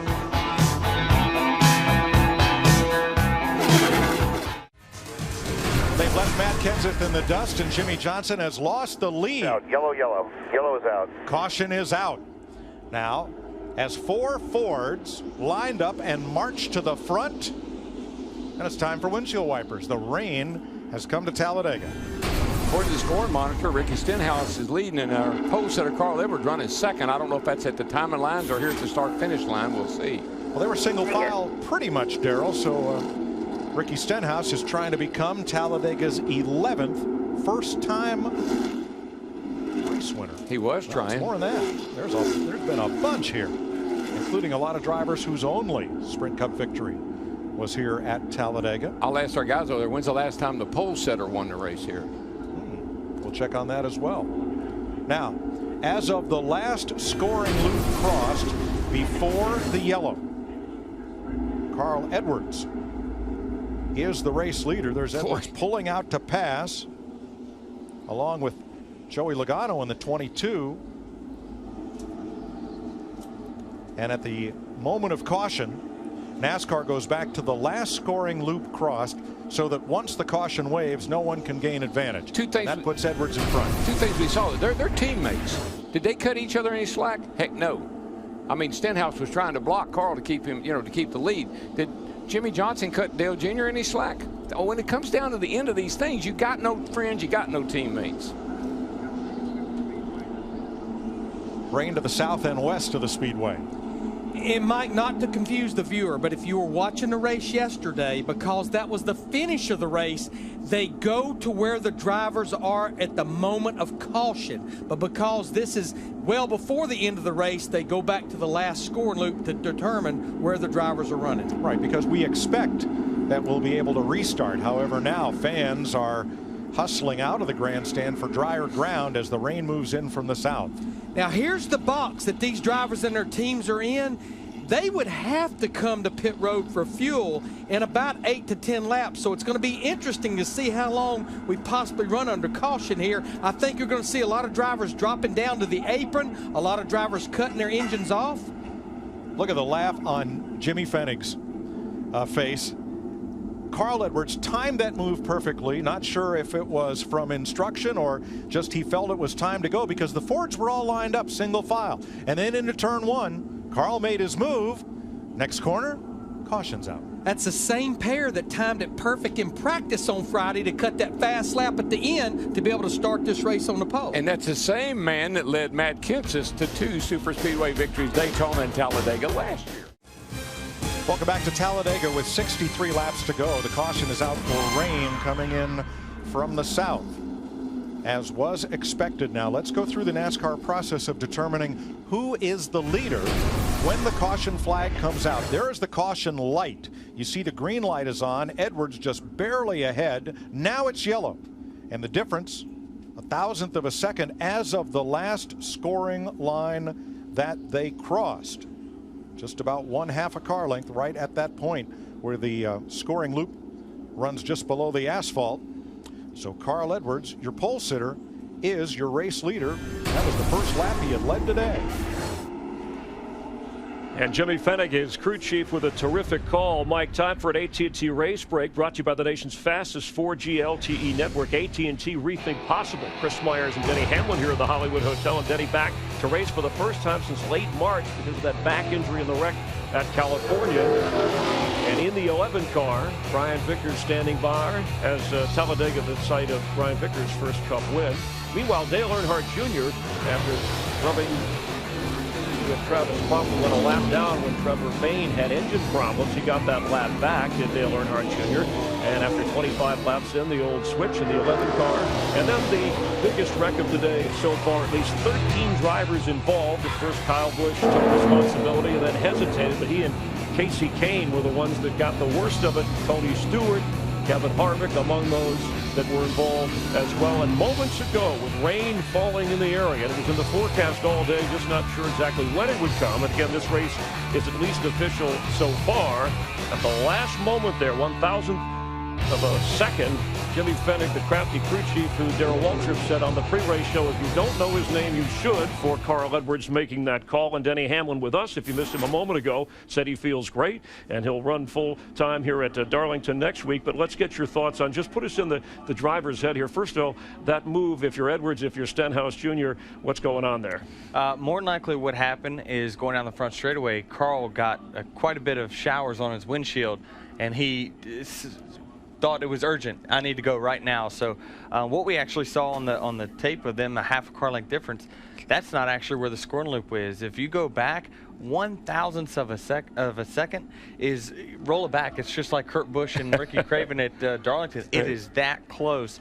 So Ricky may have narrowly missed out on his first victory here. Now you're relying, as a driver of the rain, but your crew chief, his call, any kind of move out of the ordinary, given that the rain is coming, as you said, you're feeling the rainfall. Well, you even saw, I mean, those two were teammates, and they were running each other pretty hard there into turn one, so they knew that the rain was right on top of them. My guess is they saw it in their windshield.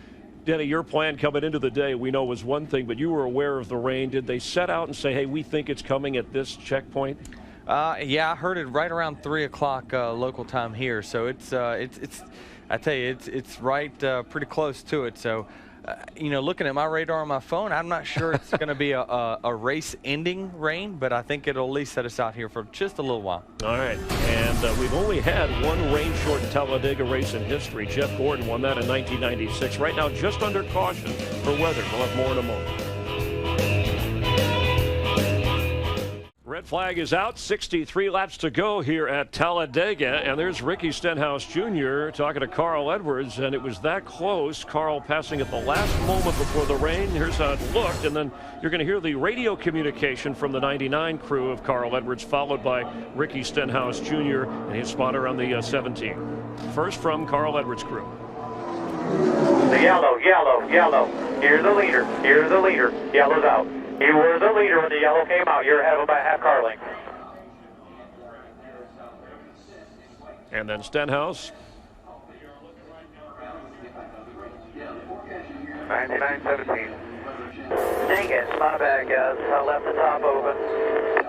It's all right. Spotter is so critical, and we're under the red flag. The caution came out, weather related, as we mentioned. 63 laps remaining. And the forecast from the beginning of the day, ironically, rain washed out qualifying, which is why Carl Edwards, who had the fastest practice time, was on the pole, didn't lead a lap there until just moments ago. And that's where the rain, as long as it stays to the north, the heavy stuff, we might be able to finish the race. Let's check in with Steve Burns, who's standing by with the current leader. Steve? With Carl Edwards, and Carl, I was standing in your pits when the caution came out, and everybody seemed pretty happy, but we may not be done racing. No, I have a feeling that we might not be done racing. This looks like very small showers coming through, and trust me, I'd be fine with it ending right now. But I know everyone else, including all the folks at home, want to go racing again. Yeah, I had a feeling they were going to call that caution. It was just raining enough, and Jimmy Finnig and Jason Edleski were both telling me, and Joey Logano had a run, and I went to the bottom of Ricky, and I thought, nah, now's the time. And went out there. I couldn't believe the caution came out then, but how cool is it, 4 Fords up there? We all work together on the outside. That's 1 Ford. That's what we're about, and it's pretty neat. If we go back green, I think we will have a Ford in victory lane, I believe. I have to tell the people at home, though, you played kind of a cruel joke on Jimmy Finnig, your crew chief. Yeah, we were coming around under yellows, and he said, stay out. I said, all right, I'm coming to you. He didn't say a word. So, and you said that was a joke. Yeah, I made sure he knew that was a joke. But I have a feeling he'd come down off that pit box and deal with me if I were to come down pit lane. But hopefully hopefully we win this race one way or another. That would be awesome. And, I know all the people that want to plant corn around here or don't want this rain, but I'd like the rain right now. All right, thank you, Carl. Let's go to Krista. Well, just a few steps away from where Steve and Carl are standing, myself and Ricky Stenhouse. And Ricky, you knew that caution was coming. You just had hoped it would maybe, one lap earlier, even a foot earlier? Yeah, just a little bit earlier would have been good. But, our best by Ford Fusion has been pretty fast on the outside. We struggle a little bit on the inside. And we got the 4 Fords lined up top, and we were able to make a run up there. And, we got them 1, 2, 3, 4 right now. So that would be good for Ford Racing. But, yeah, I wish we were sitting first right now. I don't know if it's going to pass over or not, but it's been a fun race. We little Harry missing that first big wreck. We went right through the middle of it, and I think the racing's been great. I hope the fans have enjoyed it. You went over and talked to Carl. What'd you guys say? He said that he was going to wait till the last lap, but he thought it was going to rain, and then the guys behind him had a run, and looked like he was going to carry it to the inside, and he did the same exact thing I did to the 48 and got on the outside of us and slowed us up just enough, and then the caution comes out as he's a nose ahead of us. So, it'd be a great finish for us if it does end like this. If not, we'll go back racing and see if we can't get back up here. All right, thanks, Ricky. Matt? Well, Krista, at least at this part of pit road where Joey Logano and I are holding station, the rain has stopped. Radar looks a little iffy here or there, but looks like we're going to get back to green. You had a chance to talk to Brad Keselowski. If you guys kind of conferred about what you should and try to do once we go back to green? By the way, sorry, I bumped your Coke there. It was spilled all over me. No, we were just kind of playing around. It was a lot different race, Talladega racing we're used to. The pack wasn't that big, a lot of single file on the bottom. And at the beginning of that whole stint, I was in the back of that single car pack, and I was trying to pass them by myself and getting there. And then eventually all the Fords kind of teamed up, and we started rocking the top pretty good. And then I had Brad behind me, and you're sitting there like, okay, I'm running third.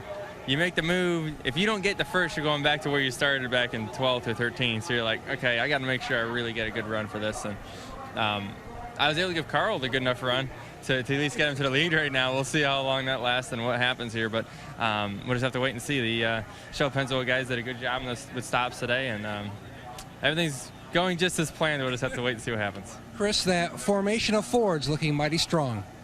All right, thanks, Matt. And these are the air tightened dryers we've heard so much about. Compressors feed air at a high rate of speed through a hose and vacuums the track, absorbing the water. And it helped yesterday in the nationwide race where they got a late start and got most of the race in before darkness fell. But we should be able, it sounds, Denny, like we're going to at least have a chance to finish. You heard Carl Edwards lobbying, hey, the rain, he'll take a win. I couldn't help with Joey Logano there since you're back racing. What was going through your mind, or you want to just skip over him?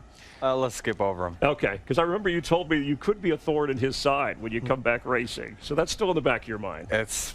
We got a long way to go. Okay, and we do here, it's your best guess, if you're Carl Edwards, your thought process thinking you got 4 Fords in front of where Jimmy Johnson certainly may be, and you're not sure you're going to race again, but it looks that way. Yeah, I think Carl for sure, as much as he's putting on the face that he wouldn't mind going back racing, he would mind. He would take this win, pack it up, take the trophy, and go on home. But obviously there's looking at the cars that are left, it's, you've got any one of these guys or girls could win going down the stretch here. And you rain-shortened win of your 22 career wins, none of those, right? Are you kidding me? I've never even improved my position because of rain, much less won a race. Let's bring in the guys upstairs, Darrell, Larry, and Mike, while we have a few moments. Gentlemen? Well, we've talked about Carl Edwards making the move to get the lead at this point. But I think the biggest move of the day was when those 4 Fords ganged up on Jimmy Johnson. Yeah, I think you're right. And here's what happens. I think Jimmy was pretty comfortable right here. And he'd been running up front, he and Matt Kenseth the whole way. But all of a sudden, you don't realize what's happening behind you. Look at all those Fords, 4 of them right there in a row. They gang up on Jimmy. They've already put Matt. You see him at the bottom of the screen. They put him all the way back to 10th place. You get taken by surprise. You think you got everything under control, and all of a sudden the guys turn it up.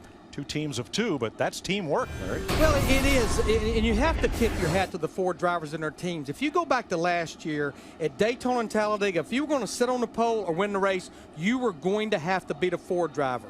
Even though in the Daytona 500, the first race with this Generation 6 car in February, we had 3 Ford drivers finish in the top 10, they knew they were behind. Talked to some of those crew chiefs this week. They went back home. They built new race cars. Looks like to me it's paid off for this second race at a restrictor plate track with the Generation 6 car.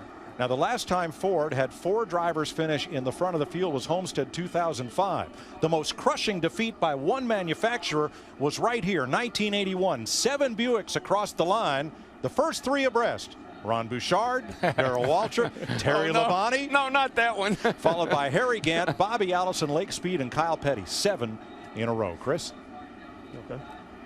Hey, there's Michael Waltrip, who normally would be sitting next to me instead of Denny Hamlin. But let's assess the way Michael Waltrip and Michael Waltrip Racing has done so far today. Really well. If you look at their team right now, they're sitting 5, 6, 7. So with the owner up top, so maybe have a little bit of bragging rights. And I'm at least doing as good a job as he has done in this Hollywood hotel. Discussing teammates, and there's the boyfriend-girlfriend racing team. Couple of rookies here. And the NASCAR season, and we'll continue under a red flag because of weather at Talladega. 10 minutes before the top of the hour. Those of you that have been watching local news and local programming on your Fox affiliate, thanks for staying with us. The Aaron's 499, NASCAR on Fox, and yes, we're live after a rain delay of more than 3.5 hours. Carl Edwards, your leader at the moment. Matt Kenseth has led the most laps, so we have 63 laps to go. You see the cars on the lead lap, only 3 cautions, and this is the kind of race, Denny Hamlin with Chris Myers and gang, that towards the end here things will heat up. We may see cautions in a flurry. Yeah, I suspect that we had one big one early, but the major one isn't going to come till the end, and I really believe it's going to happen. It's just a matter of whether you're going to be in front of it or behind it. 170 miles to go, and in that 13-car wreck that was triggered by Kyle Busch running into Casey Kane, some drivers like Tony Stewart desperately needing to have success here. Kevin Harvick also caught up in that mess as well. And if you tuned in a little bit late, we're doing other things on this Sunday afternoon. We began with the story of Denny coming back for the first time since the end of March in the wreck in California. The plan was all set. He was going to drive for 20 or 25 laps, and Brian Vickers would step in for him in the 11 car. Meanwhile, Dale Earnhardt Jr., that's Travis Kvapil getting into him. He went down a lap as Trevor Bayne had an engine problem. Jr. later made up that lap, is on the lead lap now, and the old switcheroo in 25 laps. Smoothly handled as Vickers hopped in and then was later caught up in this wreck. And there is the 5-car of Casey Kane. Kyle Busch in the 18 who's had a rough stretch the last couple of weeks. 13 drivers involved. Look at the green 10 of Danica Patrick, who got through unscathed. And then moments before the race was stopped, see the scoring loop, the timing line. Carl Edwards with a great call from his crew chief and a great move over Ricky Stenhouse Jr. Got in front and said, hey, I'll take, if they stop this thing, if it's called because of rain, I'll take the victory. That's not the case, and now he is a target. Yeah, absolutely.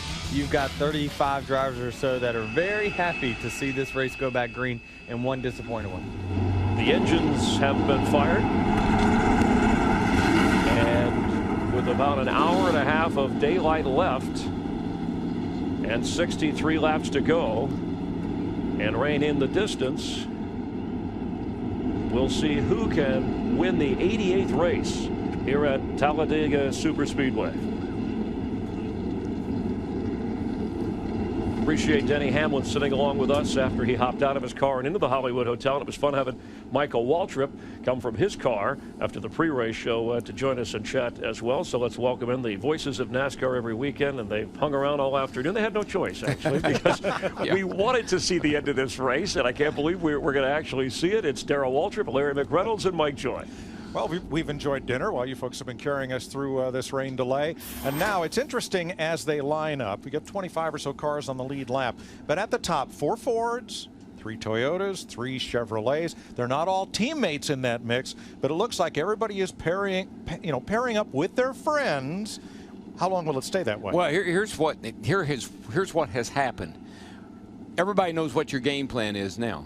We saw those 4 Fords get lined up on the outside and were able to drive by Matt Kenseth and take the lead. Matt is now aware of that. So it's like a trick play in football. You can run it once, but you might not want to run it twice. And so everybody's now got in their mind what they need to do to fend off that kind of attack, whether it's from the Toyotas or from the Fords and from the Chevrolets as well. So got a lot to see what's going to play out here. Well, Kenseth has led 101 laps today. The whole rest of the field combined has only led 20. He got shuffled back, Larry. So if you're Matt Kenseth's crew chief, how do you counsel him of what to do if suddenly you find yourself again without any friends? Well, I think the good thing is Matt Kenseth has a fast race car, and there's a lot of drivers out there that knows he has a fast race car. I don't think he's going to stay back there. But the interesting thing, Mike, you were asking me about strategy. We're at lap 125. I think everyone will pit here for tires and fuel, but if we get north of 140, as far as 140 laps right now before we go back racing, you may see them top off because they can make it from there. And Matt, I mean, you got my brother's cars, all 3 of those, and they can get with Matt and they can do what the Fords did. So the team thing, teammates working together, manufacturers working together could be big. A big cheer from this rain-drenched crowd. They've seen rain and hail this afternoon. And crewmen assisting on Pablo Montoya. They've taken the right side window out, working there in the ignition area, trying to get him refired. Teammate Jamie McMurray behind, and a crewman's going to jump in and do some quick diagnosis. Yeah, Mike, he's got another backup ECU unit he's sticking in the car here. That thing has got moisture in it, I bet you. Yeah, that's the unit that pretty much controls everything with the electronic fuel injection, ignition and all, and it looks like, as you're saying, they're changing that whole unit out. There's also a relay box that you have to sometimes reset. Yeah, this looks pretty serious. I mean, I saw a red box in the crew member's hand as he got in the car, and that's one of the engine guys, I think, that just jumped over in there. That box is required by NASCAR as part of the electronic engine management program. It's not the ECU. It's not the ECU. It's not the ECU. Not the problem. So rain, apparently, water affecting Montoya's car from being able to restart here. Of course, he's one of the drivers still on the lead lap, had that great finish last week in Richmond. But this year, if it can happen to a driver, it's happened to Montoya. I mean, just look at last week. He had to race 1 last week, and a late caution cost him a shot at the victory. Jeff Gordon getting a little surgery and repair to the right front corner of his car. Yeah, he's got a lot of issues with that right front. I noticed the right front tire, the letters were all rubbed off of it like that fender had been getting into it. Yeah, I saw the 24 team of Jeff Gordon's. Also, Marcus Ambrose, the 9. You see him there on pit road as well. This gave them a lot of time to make a plan to make more repairs to their cars. Remember, they were involved in that crash pretty much back on lap 42. And you see the 9 car, his right front tire, same thing, got fender rubbed there. But I just saw him take the 42 behind the wall. If Montoya didn't have bad luck these last 2 weeks. Oh my gosh, I can't believe that. What they'll do, you can see they're going to plug the laptop into it right there. You cannot plug that laptop into the ECU on pit road. It has to go behind the wall. This will help them diagnose what's going on with that 42 car. This first pace lap under caution is going to take about 2.5 minutes. That's a benefit to the cars on pit road. A lap under green here takes less than 50 seconds. Yeah, now that green flag and green light signifies not the race has restarted, but that pit road is open. Yeah, we were within about 8 to 10 laps of what would be green flag stops when that caution came out. Most all the cars on the lead lap coming to pit road. Matt? and Joey Logano's crew members up on the wall. They were going back and forth whether they were going to go 2 or 4 tires on this stop. They are going to go on Todd Gordon so they can make sure that they have it topped with fuel, and he's away, Krista. And after hours and hours of delay, Ricky Stenhouse back in the car for 2 tires, right sides only for Ricky. Steve? Left side tires for Brad Keselowski in that 2-car, right sides, and plenty of fuel for Carl Edwards. Larry, 2 tires on the 99 again, only right sides. And they were making some type of an adjustment to the left rear of Brad Keselowski's car when he had it jacked up on the left side. You can see they're still there making some type of repair adjustment. Look like they have left rear quarter panel damage. 8 cars did not pit. Kurt Busch is the first of those, so he is the race leader ahead of David Ragan, Scott Speed, the Labonte brothers, Gilliland, Smith, and Wise are the drivers who did not pit. We'll see if they come in this time around. Getting ready to restart after a 3-hour, 36-minute rain delay. Thanks for staying with us with NASCAR on Fox. Last time by under caution, Kurt Busch pitted along with Brad Keselowski. So David Ragan in the number 34 picked up the lead with Scott Speed and Terry Labonte. Now they come to pit road. That should leave Bobby Labonte out on the racetrack as the new race leader. He'll pick up 1 Sprint Cup bonus point, Mike, for leading a lap. I'm so excited. Why? 1 to go. 1 to go. Well, it's only been 3.5 hours, Darrell. It's like we're starting out like a whole new race. Clint Boyer in for repairs, while Paulo Montoya comes out from behind the wall. They're going to get that car restarted and back in the race. Jeff Hammond. Yeah, Mike, what they've been doing, the guys from Hendrick Motorsports, Jeff Andrews, told me they changed the throttle body, and again, the ECU one more time. They're not too sure which one fixed it, but they were able to get the car refired, and they're now going to try to figure out whether it was a throttle body problem or a bad ECU. Well, the ECU manages spark and fuel delivery. All the throttle body does is control airflow into the engine. It's got to be electronic. It had to be that ECU unit. Jeff Gordon all patched up. Not pretty, but he's on the lead lap, which means he's 1 lap down in 29th place. 25 cars on the lead lap, including Brad Keselowski. 3 guys that are a lap down with Jeff is McDowell in the 98, Blaney in the 7, Castle in the 33, and then Jeff, who stands, a pretty good chance of getting back on the lead lap with a lucky dog if he can pass those guys. 58 laps to go when they wave the green flag. Now, the best I can tell, we've got 4 drivers up front that they were on the pit road during the red flag, but they've not made a pit stop. You've got Bobby Labonte, David Gilliland, Regan Smith, and Josh Weiss. It's almost like they're still playing the weather game here just a little bit, because by my calculations, they can't go very far before they have to make a pit stop. Well, it is very cloudy over in turns 3 and 4, and maybe they have good radar or they got really good gas mileage. Reminds me what Richard Petty often said. I'd rather be lucky than good any day. Yeah, I think you're going to need a little bit of both in this case, because it's going to take a lot of luck with not very much fuel in the tank. So the first cars with full fuel load will be Joey Logano in 5th and Carl Edwards 6th. That's row 3 as the crowd gets excited because we're going racing once again at Talladega with 58 laps to go to the scheduled distance. Green flag, Bobby Labonte, past Cup champion, and David Gilliland bring them down for the restart.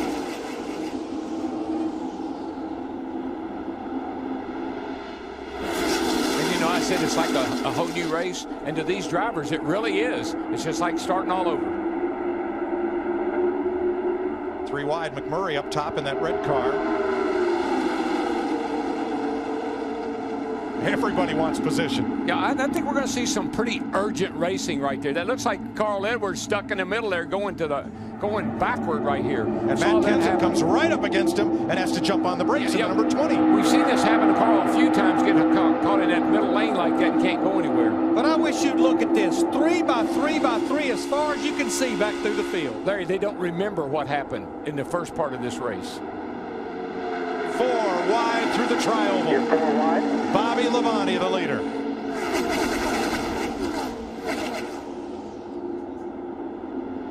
Well, I love Bobby Labonte, and this is his 700 start. And I don't know the last time we said Bobby Labonte is the leader. Gilliland on the outside, trying to take it away. And he's got help from Joey Logano and Ricky Stenhouse. And Matt Kenseth in the 20, who's been the fastest car all day and has led over 100 laps. Look at that 20 go. Oh, my gosh. He just threaded it right up through the middle. A little bit of help from Martin Truex Jr., that 56 car right there. Look at the back of the cars, Larry, how low they get in the corner. They really sink down, and that back bumper is really close to the track. Racing the rain and darkness and each other. Labonte leads at the stripe again. You think track positions are very important? Ask Bobby Labonte right now. He loves being up front. He's getting the push from all those cars behind him, and he's being able to stay there. Tad Geschichter single car team with Labonte. But David Gilliland in that yellow 38 be another driver that does not have a Sprint Cup Series win. We talked about Talladega producing first-time winners. 4 wide again. And plenty of room there with Stenhouse up top. Now a number of drivers pitted more than once before they waved the green flag. One of those was, whoa, here on the outside, Logano. Whoa, Logano. 4 wide. And it's the 20. Once again, Matt Kenseth coming straight through the middle, threading the needle, and back toward the front. Matt Kenseth said, you know, I got to redeem myself. I lost the lead. I may have almost lost this race. He's trying to redeem himself from what happened at the when the race was stopped. Joey Logano on that 22 hung on the outside, falls all the way back. Now he's getting a little bit of help from another one of those Ford drivers, Stenhouse Jr. in the 17. Yeah, Stenhouse, the rookie, had nowhere to go but to the back with Logano. But watch those cars, how they just move around. They just sway around because of all the wind. Riding with Danica Patrick in 20th. Everybody in that lead draft who's on the lead lap has a chance at this one. Quickly to Matt Yoakum for an update on Bowyer. Mike, Bowyer had to make another trip to pit road, a broken fender brace in the right front. They brought him in, cut it off, sent him back out. Well, I tell you what, I know as a former driver, I'm on the edge of my seat right now. How about you, Hamlin? What are you feeling right now? I tell you, I'm looking at these guys, and there is a huge sense of urgency. I mean, they're racing like it's 15 laps to go, and we still got 54 laps and at least another pit stop left. So you can see the intensity is really picking up, and I'm wondering if they're going to make it to the next pit stop before they wreck. Well, it sounds like a little moisture. I just heard Jimmy Finning tell Matt a little moisture, so you got to be careful here. So on the outside, that is Kenseth. Inside, Labonte. Last time he led under green was at Indianapolis last July. Kenseth across the stripe to lead this lap. Truex working the outside in the blue car. We've been seeing drivers get kicked to the top side and get kicked back. Just saw Regan Smith in that 51 back there. They kicked him to the bottom and just left him in a cloud of dust. Well, Carl Edwards, who was in there falling back, all of a sudden he is there now. Carl Edwards up into second place, and look at this. Look at this wad. Kurt Busch pushing Michael Waltrip, and on the outside in the 43 Almirola. Well, we talked about all that manufacturer cooperation. 4 Fords, then 3 Toyotas, then 3 Chevys. Forget about it.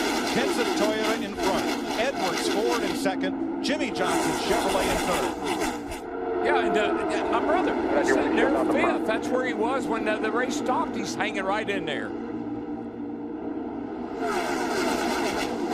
Martin Truex alongside, but alongside is no place to be of help.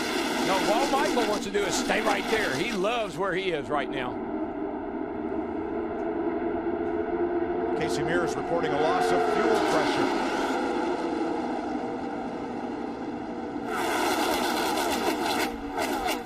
These cars, Mike, just like electronical problems with the 42 car, when these cars are hot like they were, you set them on pit road to cool off, sometimes you have all kind of issues.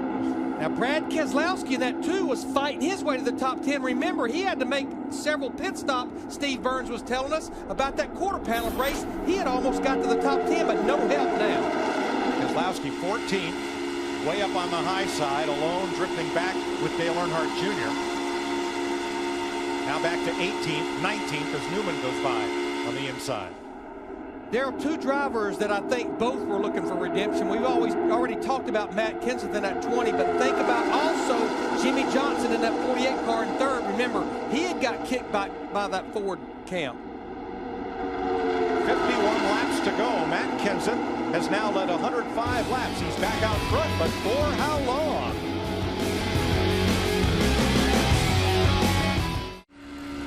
.47 laps to go. Cloudy but clean track, as you see from our aerial coverage provided by Goodyear. Everything we learn making tires that face the grueling demands of NASCAR inspires what we roll into yours. Goodyear, official tire of NASCAR. Larry, I think these 4 or 5 guys up about Michael and maybe even Kurt Busch are pretty happy, but watch that 17 car. Remember how he got up front at the end of before we had the rain delay?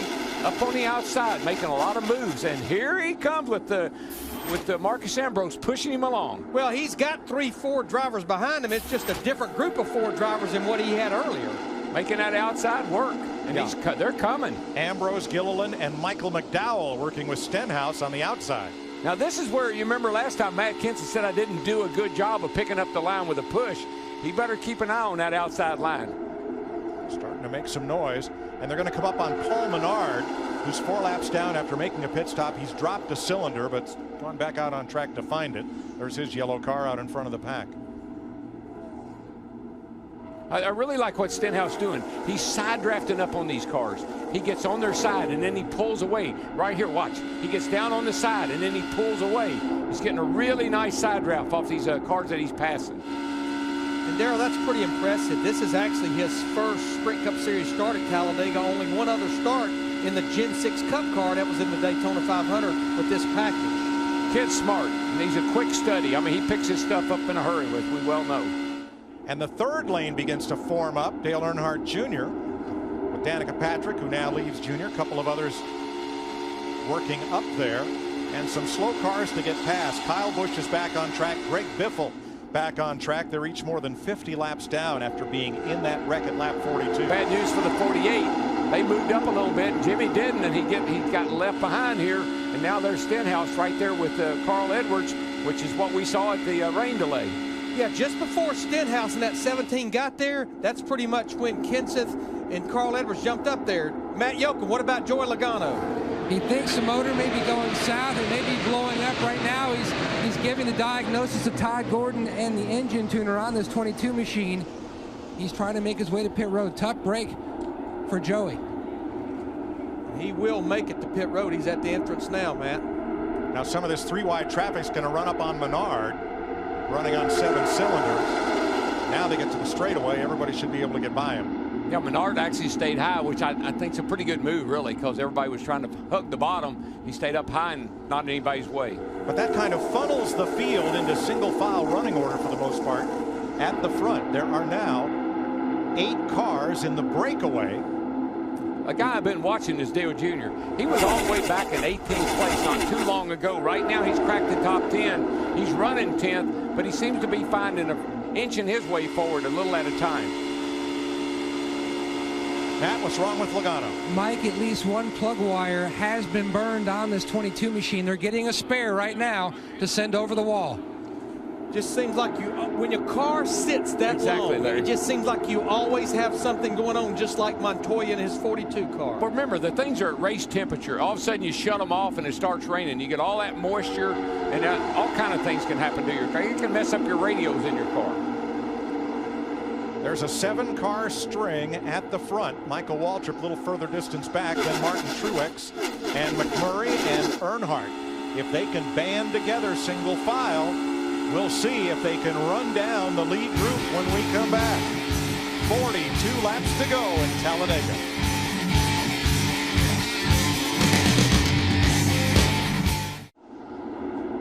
.39 laps to go. Let's have an inside look at what's happening in the NASCAR Sprint Cup Series, brought to you by Sprint. Matt Kenseth, 117 laps led. The whole rest of the field, 23. Get unlimited access to NASCAR with the NASCAR Mobile 13 app and truly unlimited data from Sprint. No metering, no throttling, no overages. Learn more at sprint.com/speed. You know how you know you got a fast car, Larry? everybody follows you wherever you go. But just look at this track temp here, 30 degrees. You know, Denny and Michael and Darrell, they were talking about these cars being loose early in the race. That right there will absolutely make these cars get more grip, especially with the rear tires, and make them where they're not moving around. Make more power, too. Yes, sir, especially that air temp. The driver who was leading at the rain delay, Carl Edwards, now riding second. Let's go to his pit and Steve. Mike, he just told spotter Jason Hedleski, the biggest thing I want to know is who's moving behind me. And Jason Hedleski replied, well, that 9 car has plenty of damage and plenty of speed. Yeah, but he's sitting in pretty good shape. He's got Stenhouse and Ambrose behind him. That's pretty encouraging if you're Carl Edwards.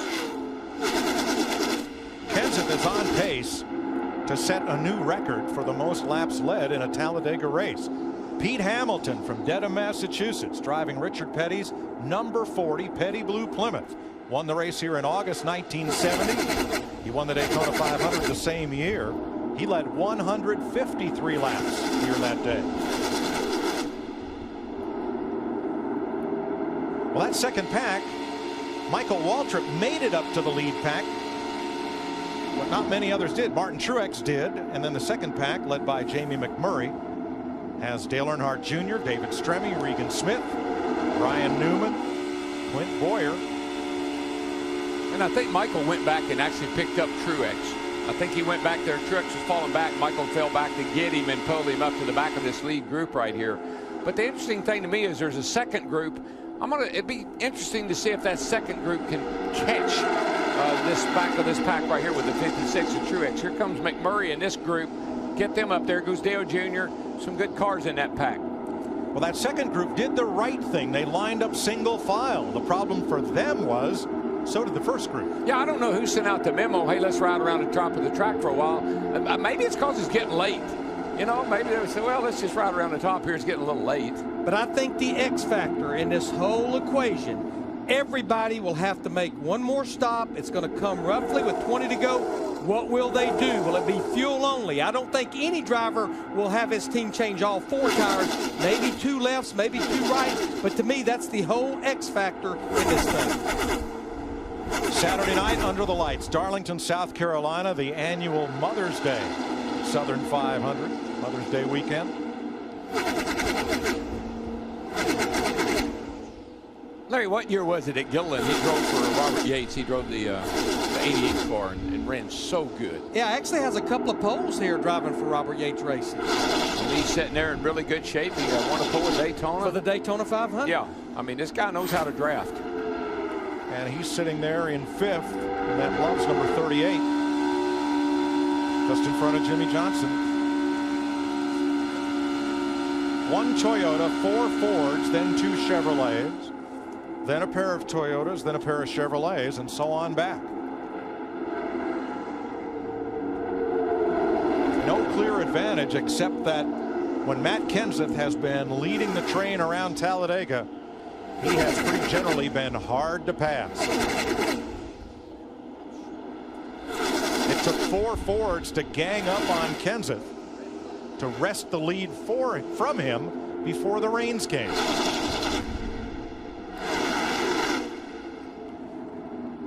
Now that second group has gone to the bottom groove in the corners, trying to take the short way around in hopes of closing the gap. Yeah, I think that that second group, they actually are losing touch with the front pack up there. The front pack's running high, like you said. You can see the difference in the line here. McMurray in the back leading this backpack, but they're not making any progress. So actually, they're losing a little time. The difference about 0.3 of a second a lap, but that adds up when you're running 200 miles an hour. 33 laps to go. And now it's one long train as the second pack caught the first with the help of the draft of 4 lap down cars running at the bottom of the racetrack. And this is how they did it. The second pack started running low while everybody up ahead was running high, and they were able to close that gap, and they've caught up to the back of that front group. If I were McMurray, Dale Jr., and those guys, I'd keep diving to the bottom. Of the 5 drivers in front of the field, only one, Matt Kenseth, has ever won a Sprint Cup race at Daytona or Talladega, the 2 restrictor plate tracks. Jimmy Johnson came down in front of Michael Waltrip, now pops back up with the front four. I think Michael, his spotter must have told him that inside line is moving pretty good. Maybe you ought to get down there and try it, because they are making good time coming up on this lead group here. Jimmy came back down. That kind of left Kurt Busch out to dry. Matt? Mike, that was a call from Martin Truex through the spotters. Truex wanted to run the bottom and asked if Michael could jump down, and that's exactly what he did. Wow, now Kenseth comes to the bottom, bringing Edwards with him. I think right now Kenseth is just watching his rearview mirror and what I like to call minding the gap. He's keeping an eye on everybody. The lane that's moving, that's the one he's going to go in. One eye out the windshield and one in the mirror. Yes, sir. And I think he learned that from getting caught out there when we were coming to the red flag. Big loser on that move was Clint Boyer, who went all the way to the back end of the lead draft from mid-pack. Here's Boyer behind Ryan Newman. Yeah, he tried to go up to the top, and there just no one would go with him, and he just gets kicked back to the back of this pack. Now, I think Carl says, okay, I want to try something, because he moved up and just gave that position to Jimmy Johnson. I think he wanted to get back there with the 17 car and see if they could do anything on the outside. They have Ambrose and Gilliland with them, so again, 4 Fords. And here they come. Here they go. Inside 30 laps to go. I think the experiment has started, Larry. What have I got to do? Where do I want to be? Well, and we know they'll all be to pit road over the next 8 to 12 laps if we don't get a caution for that final pit stop. David Gilliland, who stayed out when we went back under caution, he actually was one of several drivers that had made a stop prior to the red flag. Boy, Carl Edwards went almost to the wall trying to follow Matt Kenseth, who then went right back down to the double yellow do not cross line. Carl is, I don't know what Carl's doing. He's messing around here and losing a lot of spots. That's one thing I know, but I'm not sure why. Denny, what's that look like to you? Yeah, I tell you, we saw at Daytona that really whatever line works is the one with the most cars in it. The high line worked at times, maybe the low line, but that's what Kenseth is constantly looking at. What line is coming up on him, making a run at him, and he'll block that move. And he knows if he gets hung out at all, he'll go to all the way to the end of this pack. So he's just constantly getting information from his spotter. All right, the 48's making a run, now the 17, and he'll continue to bounce back and forth between that high and low line. Yeah, I think one driver told us during the red flag, it's the line that has the biggest quantity of drivers. That's the one that's moving. Well, my favorite saying in Ty Norris, he spotted for me when I drove Dale's car, he would say, your line has the push. Your line has the cars in it that are going somewhere. Get in that line. Pretty equal numbers now. Boy, you know, Matt Kenseth, he'd get a ticket for that. If that was on the highway, you talk about unsafe lane changes, but at 200 miles an hour, fair game. He's going to get a ticket. He's going to get a winning ticket. Could be. What I've seen with Matt, and he's doing exactly what he said he was going to do when he went back out here. I'm going to be a little bit more on the defense this time than I was when they caught me out there coming to get the red the last time. But Darrell, he's got a fast enough race car. He can do what he was doing, kind of keeping going back and forth from the low line to the top line. Working both sides of the street. Whichever line is moving, that's the one I'm going to go in. 26 laps to go. Ambrose on the outside of Earnhardt. Boy, I tell you, they got to run on him this time going up the back. But when they get to the back of his car, it seems to shove his car forward a little bit. The guys that are the busiest right now, spotters and crew chiefs, making deals about when they want to hit pit road, because you want a few partners to come with you the way the draft works. And the weatherman. Their guy down there, pretty sure he's watching that radar pretty close. 25 laps to go this time by. One more pit stop to come. Who's going to win in Talladega?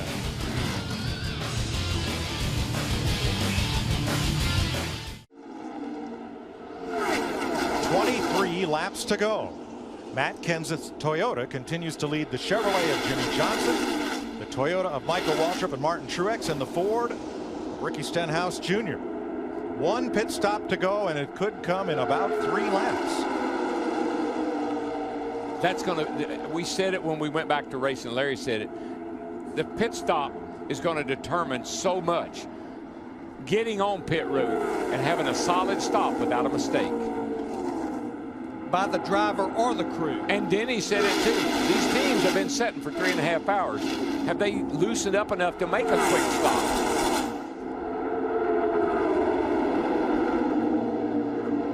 Larry, how long could you wait to make that stop? We're still running under green. There might be a sprinkler or two on the windshield. How long do you dare stay out there if you were on pit road at lap 127? Well, these guys have a pretty good idea how far they can go.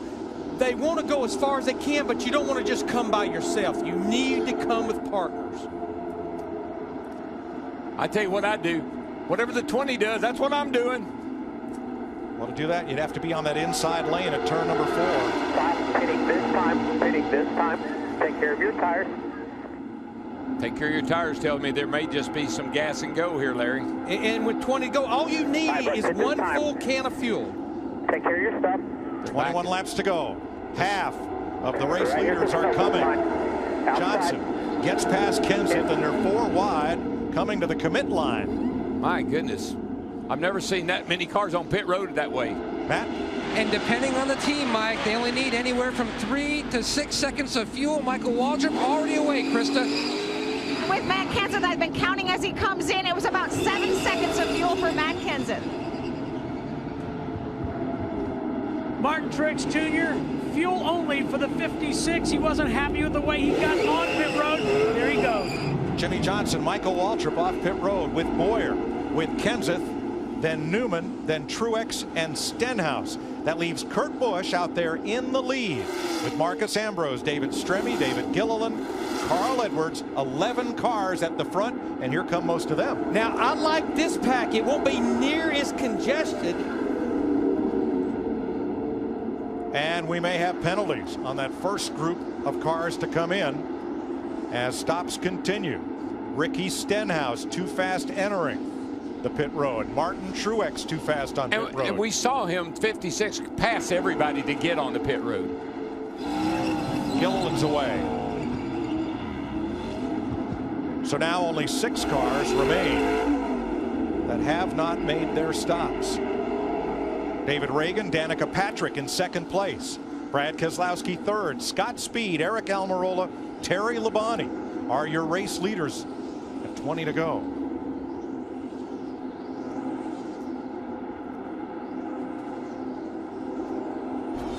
So here's your sprint 20 to go as those lead cars come to the pit lane after a 3-hour 46-minute rain delay. 15 leaders led by Matt Kenseth, who's been out front for 134 laps today. Rest of the field just 34. Jimmy Johnson. Between them, they are the 2 most recent restrictor plate winners. Kenseth at Talladega, Jimmy Johnson won this year's Daytona 500. He's currently 7th. The dark horse, part-timer Michael Waltrip, currently 8th after making his final stop. Not bad for a fellow just making his 2nd start of the season. Yeah, and got on pit road beautifully. And that's your sprint 20 to go. Scott Speed, the number 95 Levine Family Racing out of Texas, and the former Formula One driver, has a lap of the lead here. Now Eric Almirola goes by with the lead as Speed pulls off to make his stop, leaving just 2 cars that have not stopped, Eric Almirola and Terry Labonte.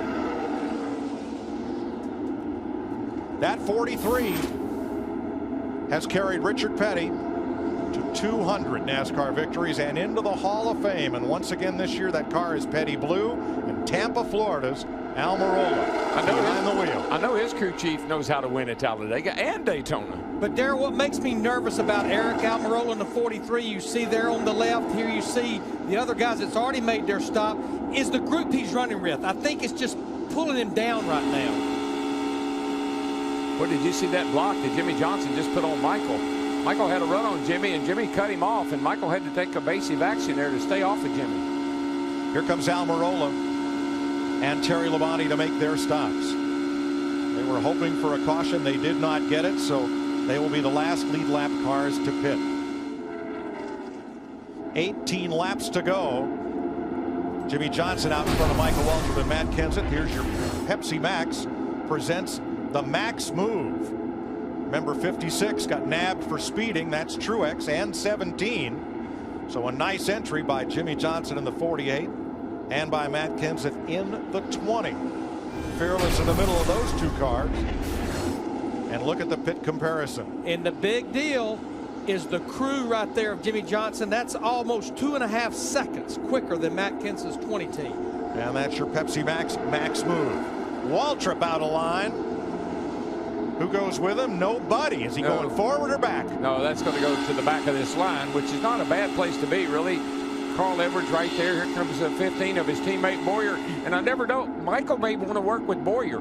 He may want to get back there and they work together. But Darrell, he's losing a lot of ground. He better get caught up quick because there's not a lot of help behind him right now. Yeah, when you pull out like that and you don't get right back in line, they can leave you in a hurry. After green flag pit stops, these 6 drivers are alone to settle it. Jimmy Johnson, Matt Kenseth, those 2 class of the field today. Gutsy Kurt Busch in 3rd. Carl Edwards, the pole sitter, in 4th. And teammates Clint Boyer and Michael Waltrip. We know how bad every driver would love to win. That driver in 3rd right now, Kurt Busch, I'm not sure anyone would want to win a race worse than he wants to win right now. And there's nobody better at Talladega and Daytona than the guy driving a 15 car, Clint Boyer. He is awesome at these restrictor plate tracks. Last driver to open the season with wins at both the Daytona 500 and this race was Jimmy Johnson in 2006. Well, you just never are sure what that 48 bunch is up to. He's run at the front all day long. He's followed Matt Kenseth most of the day, but when it comes showtime, they always put on the best show. This group has a 3.5-second lead on the foursome of Ryan Newman, Marcus Ambrose, Jamie McMurray, and Dale Earnhardt. Here they are, 3.5 seconds back. Further back, David Stremme, Danica Patrick, Regan Smith, and David Gilliland. We heard Michael say something about his back wheels got lifted up. Let's see what happened here. Uh-oh. Michael McDowell has hit the wall on the back straightaway, and we are under caution. Boy, this makes it a whole new game here. A car owned by Phil Parsons, another driver who got his first and only Sprint Cup win here at Talladega. Yeah, right front tire down. I'd say that's what happened to that car just looking at it. It'll be the 4th caution flag of the day, counting the long delay for rain. And with 14 laps to go, we're under yellow. This changes everything. Yes, it does. Now those guys that needed to get caught up are caught up, and we've seen these restarts. We know what they're like. We're going to see some of the craziest racing we see all day. There's McDowell against the wall. Yeah, just seeing that right front fender blown up and the tire already down, I'm pretty sure he lost the right front tire. Larry, you have your fuel. You've got pretty good tires on the car. Track position or turn left to pit road? No, 24 drivers on the lead lap. Yeah, we certainly may see some of those maybe outside the top 15, but I'd say the top 15 to 18, their bet is made, and they've got what they've got. 2 guys big break, the 17 to 56. They were left behind, and this should put them back in the hunt. Stenhouse now 23rd and Truex 24th. The last 2 cars on the lead lap. Jeff Gordon will get the free pass. He's the first car 1 lap down. Jeff's car's not great, but I tell you, when you get the draft going, you never know. Pit road will be open this time as darkness beginning to descend on Talladega, but the fans who stuck it out through 3.5 hours of rain, they are hardy and they are here and ready to go. So Jeff Gordon is the Aaron's lucky dog. You don't need credit. All you need is Aaron's. Jeff Gordon's old car's all patched up, Larry. But you know, with the draft, you're going to be surprised. He's going to get a pretty good finish out of this, I think. Well, we've seen how good Marcus Ambrose in that 9, and he's been running with that car beat all to pieces. So here comes Almirola and Speed. Remember, they were 2 of the last drivers to pit under green, so they have little to lose by making a stop here. Boy, I tell you, if I was at the back like Almirola, like this call right here, I'd come in and put me 4 good tires on that thing so I could go somewhere. Well, that's what looks like what Stenhouse and Truex are doing as well. Steve. And Martin Truex Jr. locked his brakes up, Mike, on that last entrance to pit road. He said he didn't like his entrance. He hit some moisture, locked his brakes up, so they're going to take this opportunity to get those tires off that 56. 4 tires for Martin Truex Jr. Hey, Denny, you've been driving as hard as you can go. What do you do now? What do you do to take it to another level? What energy, what kind of moves can you make? The next level is going to be a big wreck. I can tell you that for sure. These guys have been driving on edge really since we've gone back from the rain delay. So, you know, I think that probably Jimmy Johnson's looking to see what lane he's wanting to start in, whether it be the high line or the low line. And a lot of it's going to be dependent on what he's got behind him. Who's in third? Is that a guy that's going to more than likely work with me or against me? So it looks like there's another Chevrolet in third, so I suspect the 48 will probably keep the inside line. The 20 will start on the outside, and that way Jimmy has a Chevrolet teammate right behind him. How much input, I mean, are you talking to your spotter and are you trying to figure all this stuff out before we go back to green? Yeah, absolutely. Right now he's basically telling everyone who's going to be in the inside line, all the odd number drivers, stay in line. If you don't stay in line, this line will not work. If you have guys that start to go 3 wide on the bottom, your line is completely done and the top line's going to take over and you're going to finish in the teens. A lot to think about as we wind down toward 10 to go. Fox Sports proudly supports Feeding America, the nation's leading domestic hunger relief charity. Next Saturday, May 11th, help stamp out hunger by leaving a bag of non-perishable food items next to your mailbox. Your mail carrier will deliver the items to Feeding America food banks across the country. Visit feedingamerica.org/stampouthunger for more information. Something I just saw him do to Jeff Gordon's car, and just another little thing that could be a big advantage with as dark as it's getting. They tore a tear off of his windshield. Now he's got a perfectly clear vision, and I think that could be a little bit of a help too. And he's back on the lead lap. He'll restart 25th. There's Almirola, who will restart 24th. Jeff Burton comes in. He got caught up in that wreck at lap 42, but has soldiered on. He's in 32nd place, 5 laps down. Yeah, back to Eric Almirola, the 43 car. They were actually doing some work to the nose of his car, something in the grill area. Tony Stewart is racing Burton. They're both 5 laps down. Maybe they were taping up something that needed taping. Would help it a little bit. Yeah, a little more tape on that nose won't hurt it, because you saw how much its temperature has dropped since the start of this race. A lot. You can run tape. Your opening can only be so big, though, as far as maximum. Saturday, the NASCAR Sprint Cup Series returns to Fox under the lights. Jimmy Johnson looks to defend his Darlington crown and claim his 4th career victory at the track Too Tough to Tame. Fox Sports coverage begins Saturday at 6 p.m. Eastern Time. And Larry, with that said, you see the 48. He's got a piece of tape extra on the grill. You fall back here to Kansas. He's got an extra piece on his grill. And I believe the 78 does too. You see that on the left corner there, the 78 does. Those have been added because of the cooler temperature. And they added it to the left side because if you want to cool it down, you'll just kind of sneak out to the right a little bit. Getting ready to restart. It'll be with 11 laps to go, and we listened in on Jimmy Johnson and team. Didn't realize how dark it was out here until the pace car turned and set lights on. I mean, that was 6:45. Those lights are bright. Well, I tested tires here one time with the safety trucks in the corner shining their headlights up on the track. We're not to that point yet. You were just one driver. Me and Benny Parsons, actually. Jimmy Johnson's only led 10 laps today. There's only one more that he wants to lead. And it's that last one, 11 laps from now. We're going to give 1 to go. Piece of debris being picked up. And the restart will come with 10 laps to go. What do you think the odds are that we will finish this thing without another caution? I'd say not very good. I'd say slim to none, and slim is on the way out of town. Can we make it to the end without another caution? No way. You've been waiting, haven't you? I know Hamlin's been down there saying all along, we got another big one. This is a disaster waiting to happen, and it's going to happen. Watch. Sit back and watch, right?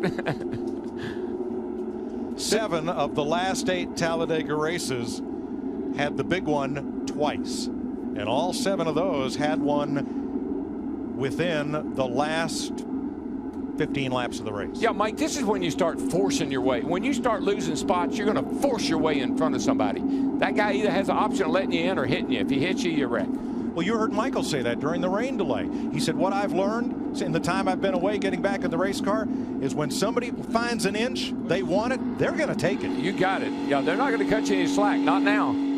Hey, Denny, with what you learned about this car with this package in the Daytona 500, I don't think like last year you can wait to the last lap. It better happen way before that, don't you think? Yeah, this is different than when we had the two-car TAM. You're going to want to be the guy that's in the lead on the last lap. I don't know that you're going to want to be the guy who's second. If anything, if you're not leading, maybe the guy 2, 3, and 4 are probably going to have a good shot because they're going to get that big run.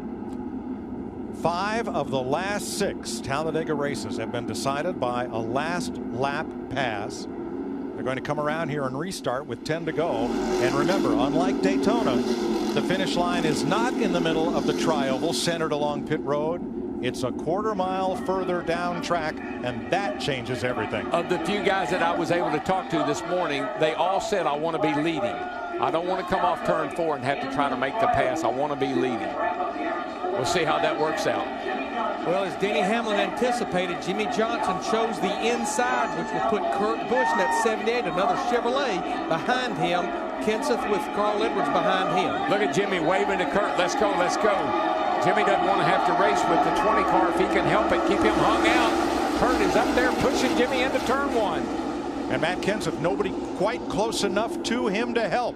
Carl Edwards behind him, a full car length as they go to turn 1. But that's exactly what Johnson wanted. He wanted to get the 20 hung up on the outside, maybe get away from him a little bit. May have gotten away from him a little bit too much. Yeah, Carl Edwards did not get close at all on that restart, but now they're fighting their way back as we go. Whoa, whoa, that was a block. Matt was not going to let that 99 snooker him this time. Mikey's on. Clint Boyer coming up the inside in that blue and white car, side by side for third. Boyer had this thing won last year here. Hadn't gotten in with him and Michael, when hadn't gotten in that wreck. Right behind him, Ryan Newman back in the mix in the front 5. We haven't talked much about Dale Jr. lately or Danica Patrick, but they're right back here in the mix. They could get hooked up and go somewhere. 8th and 10th, 4th row back on the outside.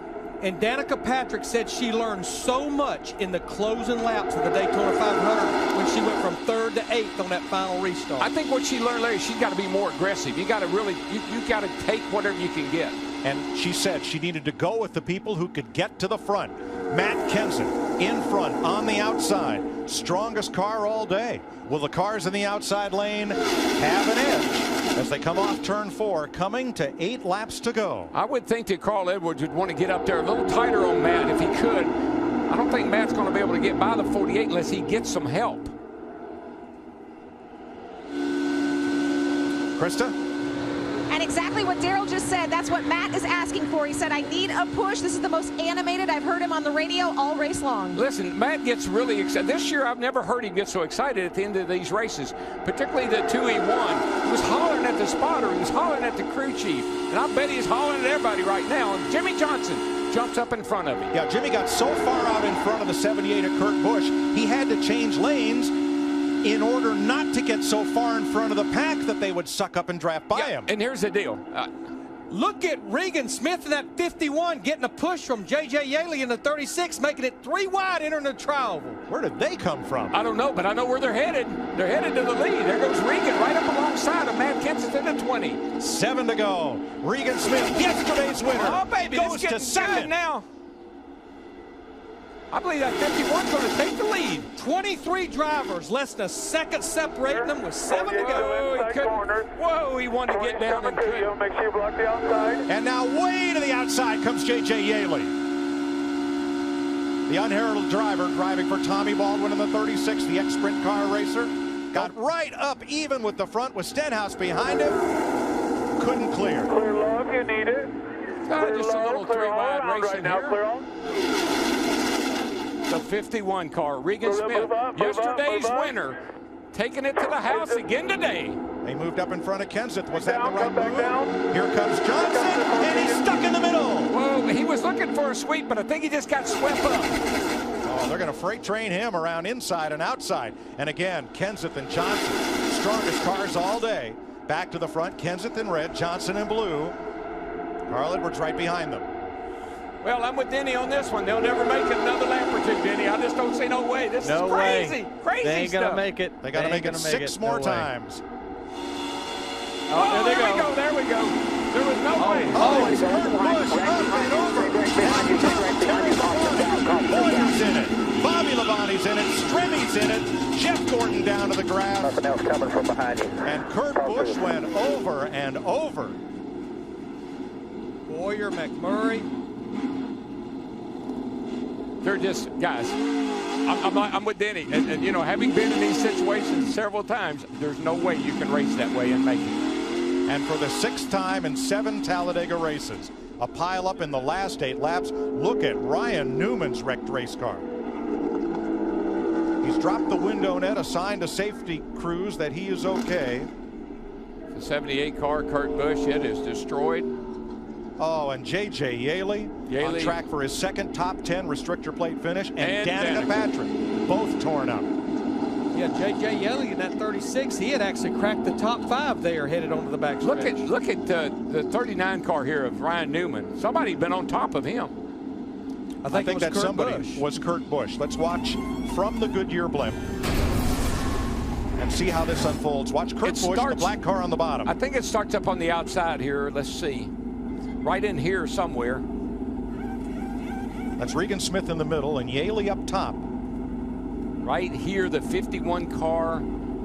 Owen Stenhouse squeezes to the outside. And that's Yaley in the 36. And that shoved Yaley down. And look at that 78 car upside down and then lands on top of Ryan Newman's 39 car. Bobby Labonte involved. So it was Stenhouse, the rookie, trying to go 4 wide on the outside, running out of room with his number 17. Yeah, and running out of time. I mean, he's, you know, desperate. And you see the 36 move down just a little bit. And Yaley and Stenhouse thought he could squeeze by on the next to the wall, and he just couldn't make it. And this kid's ugly. Watch his thing. Right on top of Ryan Newman. Hadn't Ryan Newman had cars on top of him before here? I think the 2009 race. I think you're right. Brad Keselowski and Carl Edwards coming to the checkered flag. Boyer's 15 comes up, clogs the track. Both Labonte brothers involved.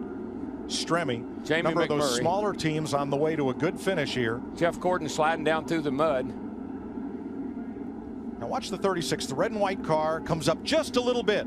And that contact with Stenhouse was enough. Then he comes down into Ambrose, and it's on. Dale Earnhardt Jr. in that 88 just squeezed by. There's Danica. She almost went over. You see Danica up and against the wall with Terry Labonte. Michael Waltrip in the 55 just barely squeezed by. Let's ride with Danica.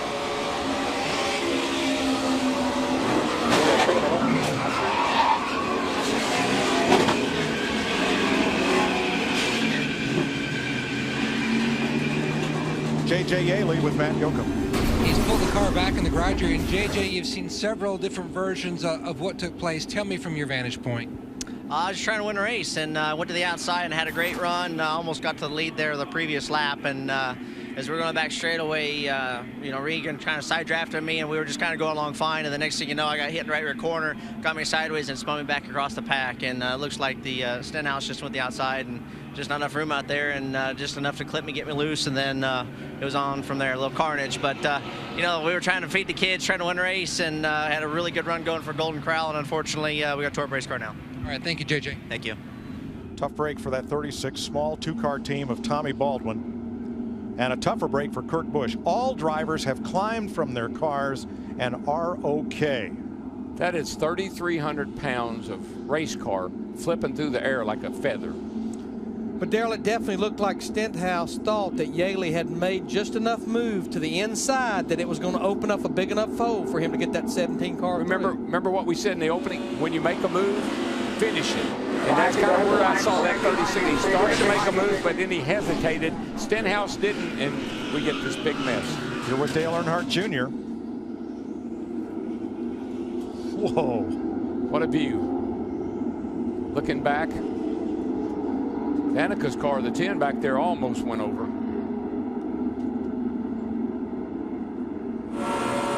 And now you're with Clint Boyer.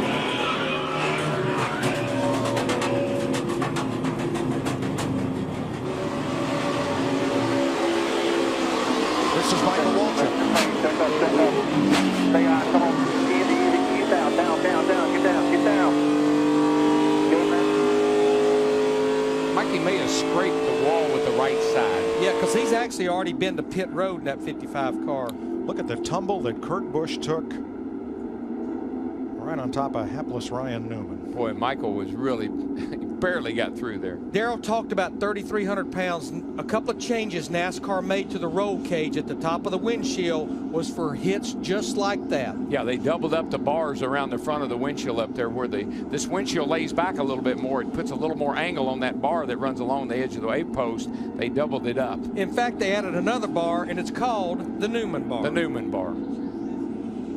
This is amazing stuff right here. Look at this. And hats off to all of our NASCAR on Fox camera crew. They've been out in the weather for most of the 8 hours that we've been on the air to bring you these great pictures of a devastating pileup inside of 10 laps to go. Hey, Denny. Yes, sir. What happened? Well, I think we both know what happened. That wasn't too hard to call, was it, brother? No, I was listening to you, and you were like, it's coming any lap now. And I'm thinking in my head, yeah, like this one. Yeah, you can't go that long and not have a wreck, especially when you get 3 and 4 wide. You got no choice. I mean, the air gets moved around, your car gets moved around. It's not necessarily these guys turning the wheels into each other as much as it is the air pushing them into each other. So it's inevitable. It's going to happen. And I think that's probably it for the big wrecks, especially we're going to have probably a green-white checkered here. So I think that, it's going to be a battle of attrition and who picks the right line here. It looks like Kenseth's leading. He'll probably choose the inside line here and more than likely will be in good shape. You saw Danica Patrick being pushed back to the garage. Not happy. She was on her way to a top dozen finish and got swept up in that wreck. It was Michael Waltrip's birthday this week. He blew out the 50 candles on the cake, and I think he just got a great birthday present right here. Let's ride along. Yeah, this is he's right up next to the wall. He's going to get in the wall a little bit right here, but just look how close he came to getting T-bone right in the driver's door. That's what was right behind him. Let's see if we can get the old boy. Hey, Mike, is DW got a copy? Hello, DW. How's it going? Just thought I'd give you a wake-up call. It seems like it's kind of boring out there. Holy cow, man. That was wild. I saw him in the air, and I got under him. You know when they say your spotter says you got one under you? I don't think that's what they mean. Yeah, Michael, how's the visibility right now? It's getting pretty dark. It's perfect. You can see so well. If the rain doesn't come, we need to make one shot at this green-white checker. The 20 car just rooted me out. He's so fast, so that kind of messed me up. But what I love, Darrell, is the way these guys are moving around and making passes. And I'm going to start 13th with 4 tires. I think that'll help me, and my car will go toward the front a little bit. But man, I wouldn't take my eyes off those first 2 or 3 rows. It's going to be crazy. Have you got any damage? You got up against the wall a little bit, but it didn't look like it looked pretty slight. No problems. The wheel's in the same spot. We pitted because of that. Rodney's such a great crew chief. He said 4 tires on the Aaron's Dream machine, and I saw it track position, and that shows you how much I know. So just glad he's on my team, and I'm really looking forward to seeing if we can't make something happen in these what amounts to 2-lap sprint to the finish. This race has had it all, and it's lasted all day, and I'm just so thankful I get to be right up in the middle of it. Hey, Mikey, can you hear me? Yeah, hang on, man, Mike. Your partner in there in the hotel, your replacement wants to send you a message. Hang on. Tell him if he can't get a top 10, he can't get a ride home. He said if you can't get a top 10, you get no ride home. Man, that's a lot of pressure. I'm 13th. I like my chances. So relay down there to the hotel. He doesn't need to get too comfortable in there. That's my seat. He's got other stuff he needs to worry about. I think he's been there so long, he's grown a beard. All right, Michael's last win right here in 2003. Brother. Let's go to the Care Center, Matt Yoakum. And Ryan Newman has walked out okay. You experienced it firsthand, having that 78 coming towards you in the air. Describe this wild ride, Warren. First of all, to my family and friends, I'm doing this interview to let everybody know that I'm all right. They can build safer race cars, they can build safer walls, but they can't get their heads out of their asses far enough to keep them on the racetrack. And that's pretty disappointing. I wanted to make sure I get that point across. And y'all can figure out who they is. But that's no way to end a race. Our car was much better than that. It was just poor judgment and restarting the race, poor judgment. I mean, you got what you wanted, but poor judgment and running in the dark, running in the rain. It's just, that's it. Thank you. We're glad you're okay. And you got to realize something with Ryan Newman. He has had some horrendous wrecks here. That's not the first time he's had another car on top of his.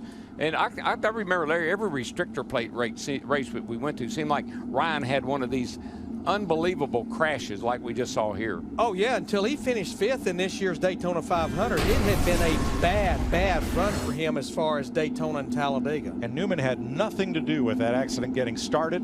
He was about 4 rows behind it, trying to find a safe path through, but unable to. Now, a few years ago, let's show you what happened here to Ryan Newman. He'll be behind these two. That is Carl Edwards and Brad Keselowski. And Carl comes down right on the nose of Newman's car that goes hard into the wall. He ended up finishing 3rd. He said the throttle was hung. He had no choice but just to ride against the wall and go ahead and take the checkered flag.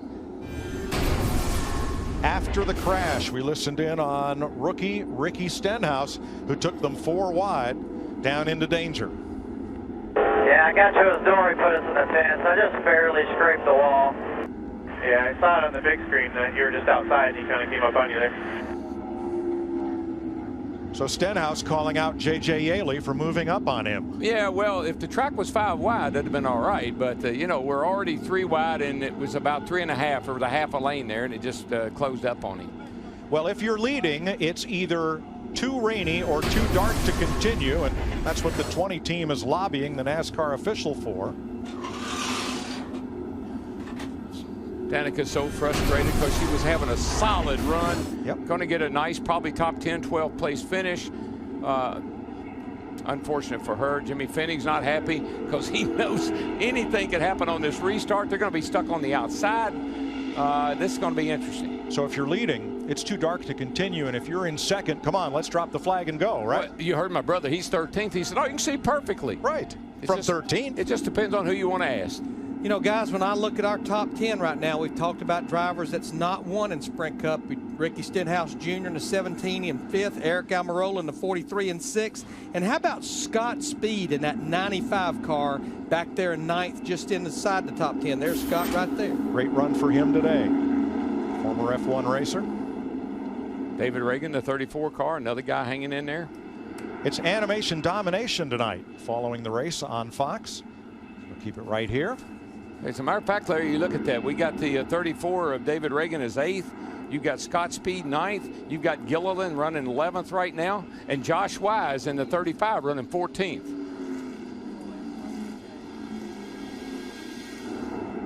Kurt Busch also released from the care center after going upside down. And NASCAR is going to restart the race. And because of the advancing darkness, as they did last evening, instead of the up to 3 tries at green, white, checker, they're going to allow 1 try, and then the next flag will end the race for darkness, be it the checker or the yellow flag. And folks at home, I know you said, well, it's not that dark. Trust me, these cameras really brighten everything up.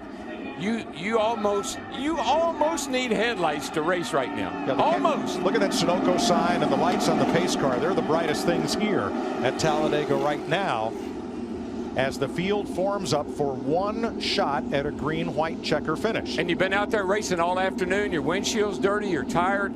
You can make some bad decisions right here with just a couple of laps. And a few sprinkles on the glass. Let's add that in. That's just a little aggravation. So under NASCAR rule, the lights are out on the pace car, which means the green flag will wave this time. Now, regardless of what happens next, the next flag ends the race. If they make it all the way around for the 2 laps, it'll be scored at the checker.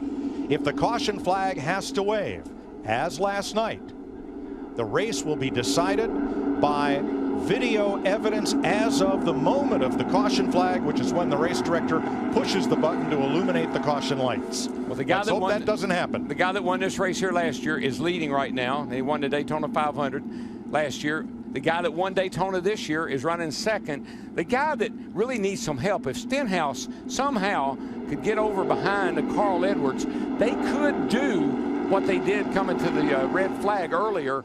but they're going to have to get hooked up in a hurry. And I just don't see Regan Smith in that 51 car getting very far off of Carl Edwards' bumper in that 99. But how interesting, Matt Kenseth, Jimmy Johnson, how many laps in the early part of this race did they sit there and run 1-2 like they're going to restart? And I think that's the key, Larry.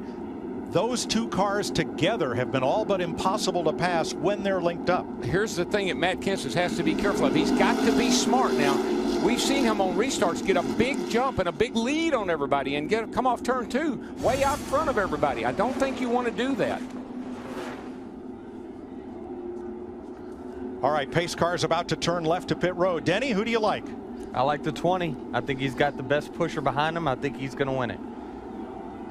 Will Jimmy Johnson be content to push Matt Kenseth to the front without taking a chance at pulling alongside? We're asking a lot to run over 5 miles without another caution, though. I think Jimmy Johnson right now, he's got 2 wins. He's got a huge point lead. I think he'll do whatever he has to do to win this race. Regan Smith drops to the inside. Big gap there. He's in third on the low side behind Kenseth and Johnson. And I heard them go into the first turn. I'm not really sure I saw him go into the first turn, but I heard them.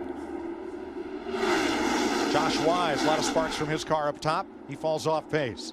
Now, Carl Edwards in the 99 fell back a little bit, but getting a heck of a push from Eric Almirola in that 43. Now Edwards dives to the inside.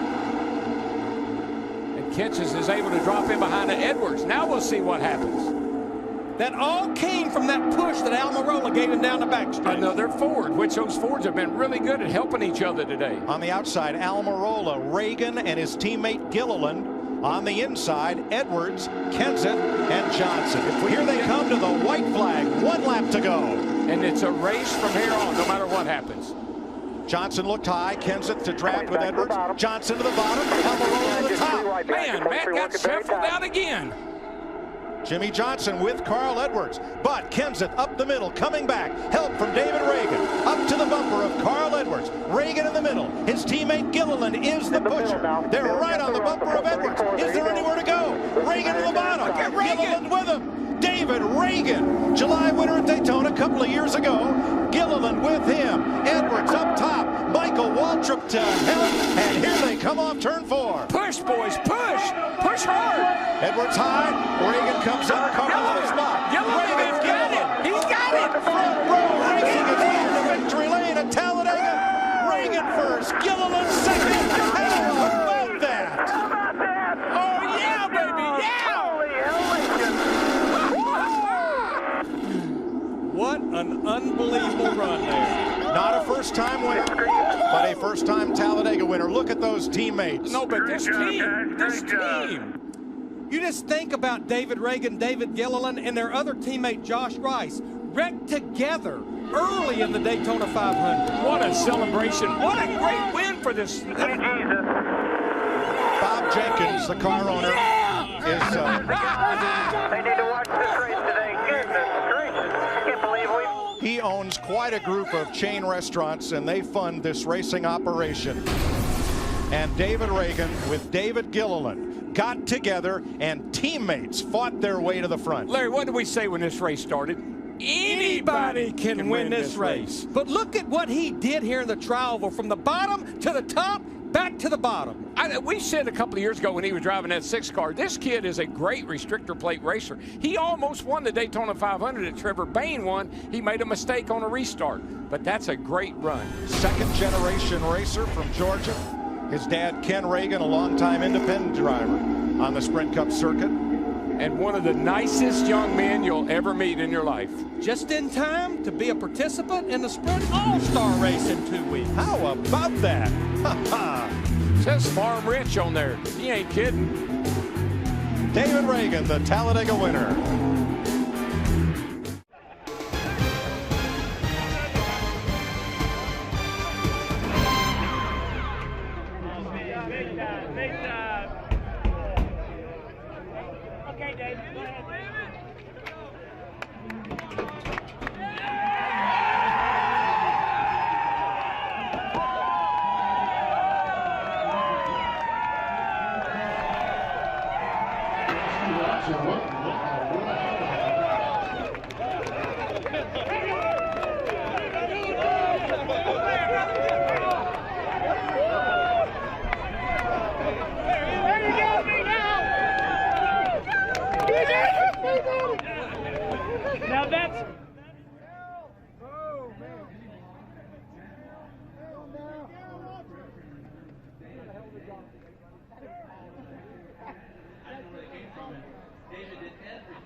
This is Goliath moment here, Front Row Motorsports Ford.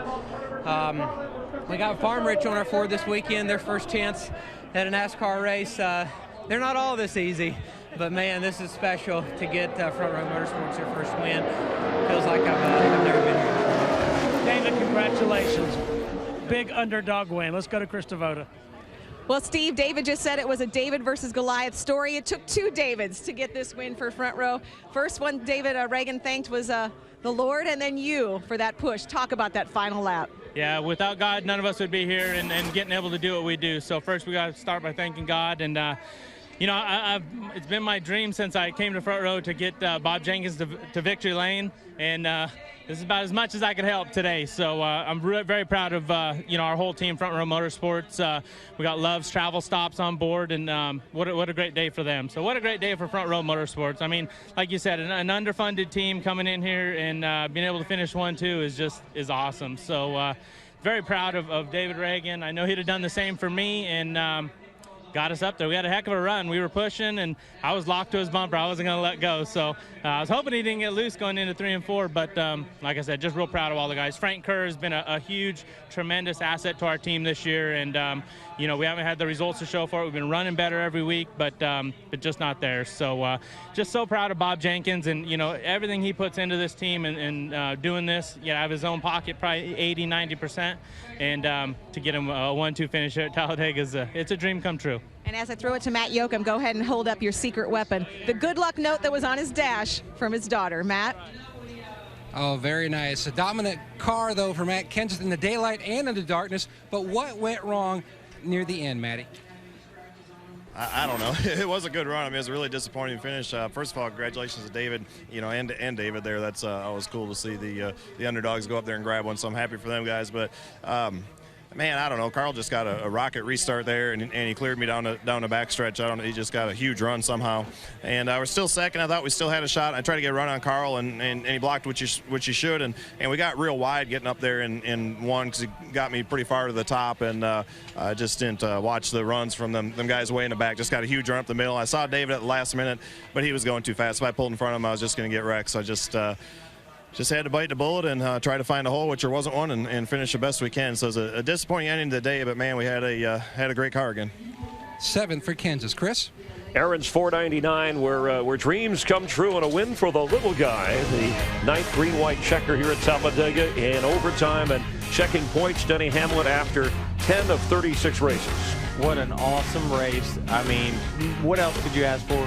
Had a couple big wrecks that took out some big contenders, but in the end, 2 small Davis beats the Goliaths. That's an awesome story that's going to be coming up this week. Jimmy Johnson stays your points leader. You see the next wave. Joey Logano, you'll be racing against him in Darlington next Saturday night. Yeah, I'm looking forward to get back in the race car full time. I love my time here in the Hollywood Hotel, but can't wait to get behind the wheel. Yeah, thank you for your analysis and spending time a long day with us.